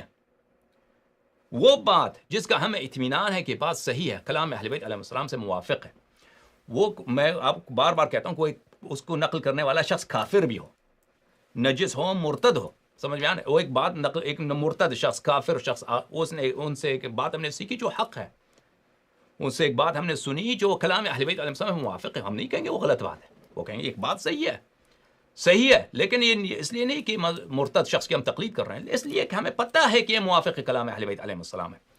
آپ مجتہد کی کلام کو حجت سمجھتے ہیں، حجت سمجھتے ہیں، حکم اللہ سمجھتے ہیں، یہ کفر باللہ ہے، یہ طریقہ اہل بیت علیہ السلام سے خروج ہے، یہ مجتہد کی امامت کا قول ہے.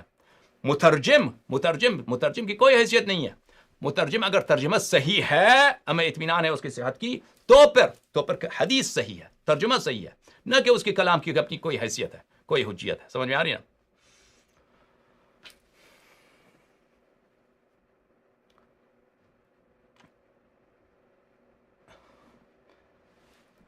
السلام علیکم قبلہ، کیا شیعہ حکومت قائم کر سکتے ہیں امام علیہ السلام کی غیر موجودگی میں، یا بھی خاموشی لازم ہے؟ اس کی بات ہم جواب دیں گے احادیث کی روح سے جب اس موضوع پر بات کریں. عبد الزہرا، السلام علیکم آقا اللہ یری. سوال یہ ہے کہ اہل فن کی رائے حجت ہے عند العقلاء، مجتہدین دین معالم میں اہل فن کی سے نہیں، عقلاء کے نزدیک حجت نہیں. یہی تو آپ میرے بھائی عبد الزہرا صاحب، میرے 8 یا 7 تقاریر ہیں سیرہ عقلاء پر کہ عقلاء کے نزدیک اہل فن کی بات حجت نہیں ہے. صرف اور صرف اس وقت اطمینان ہو کہ بات صحیح ہے، اطمینان ہو یہ بات صحیح، تو پھر اس کے اہل فن کی بات وہ قبول کرتے ہیں. وہ تعبداً اہل فن کی بات کو قبول کوئی نہیں کرتا، تعبداً اہل فن کی بات کو قبول. اس بات کو ہم بہت جواب دے چکے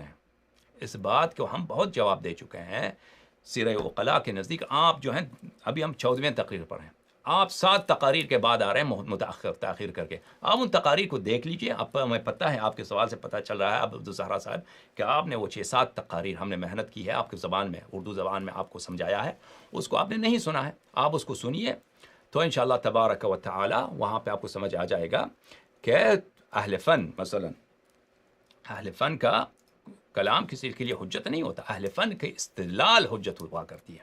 اہل فن کی کلام اگر قناعت بخش ہو تو حجت ہے، اہل فن کا کلام اگر قناعت بخش نہ ہو تو حجت نہیں ہے.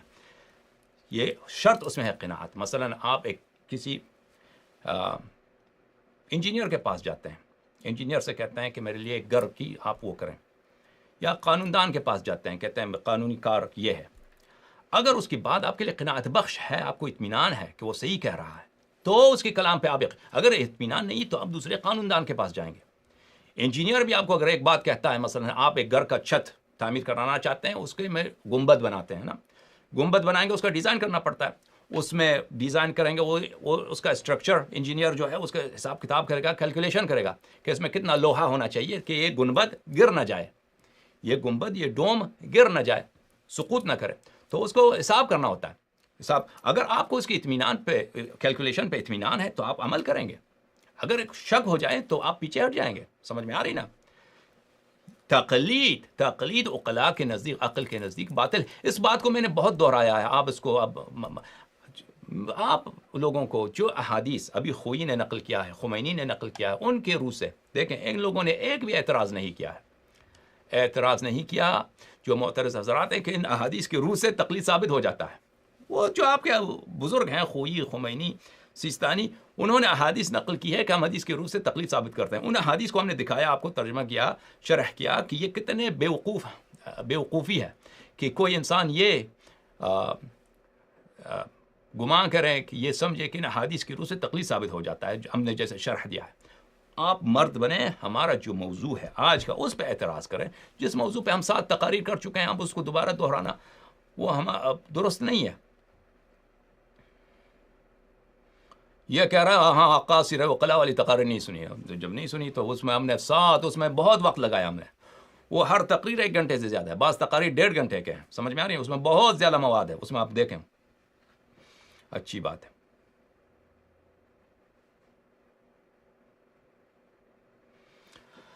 میرے عزیزو، آپ سب کو خداوند متعال عزت عنایت فرمائے، صحت عنایت فرمائے. خداوند متعال آپ سب کو دین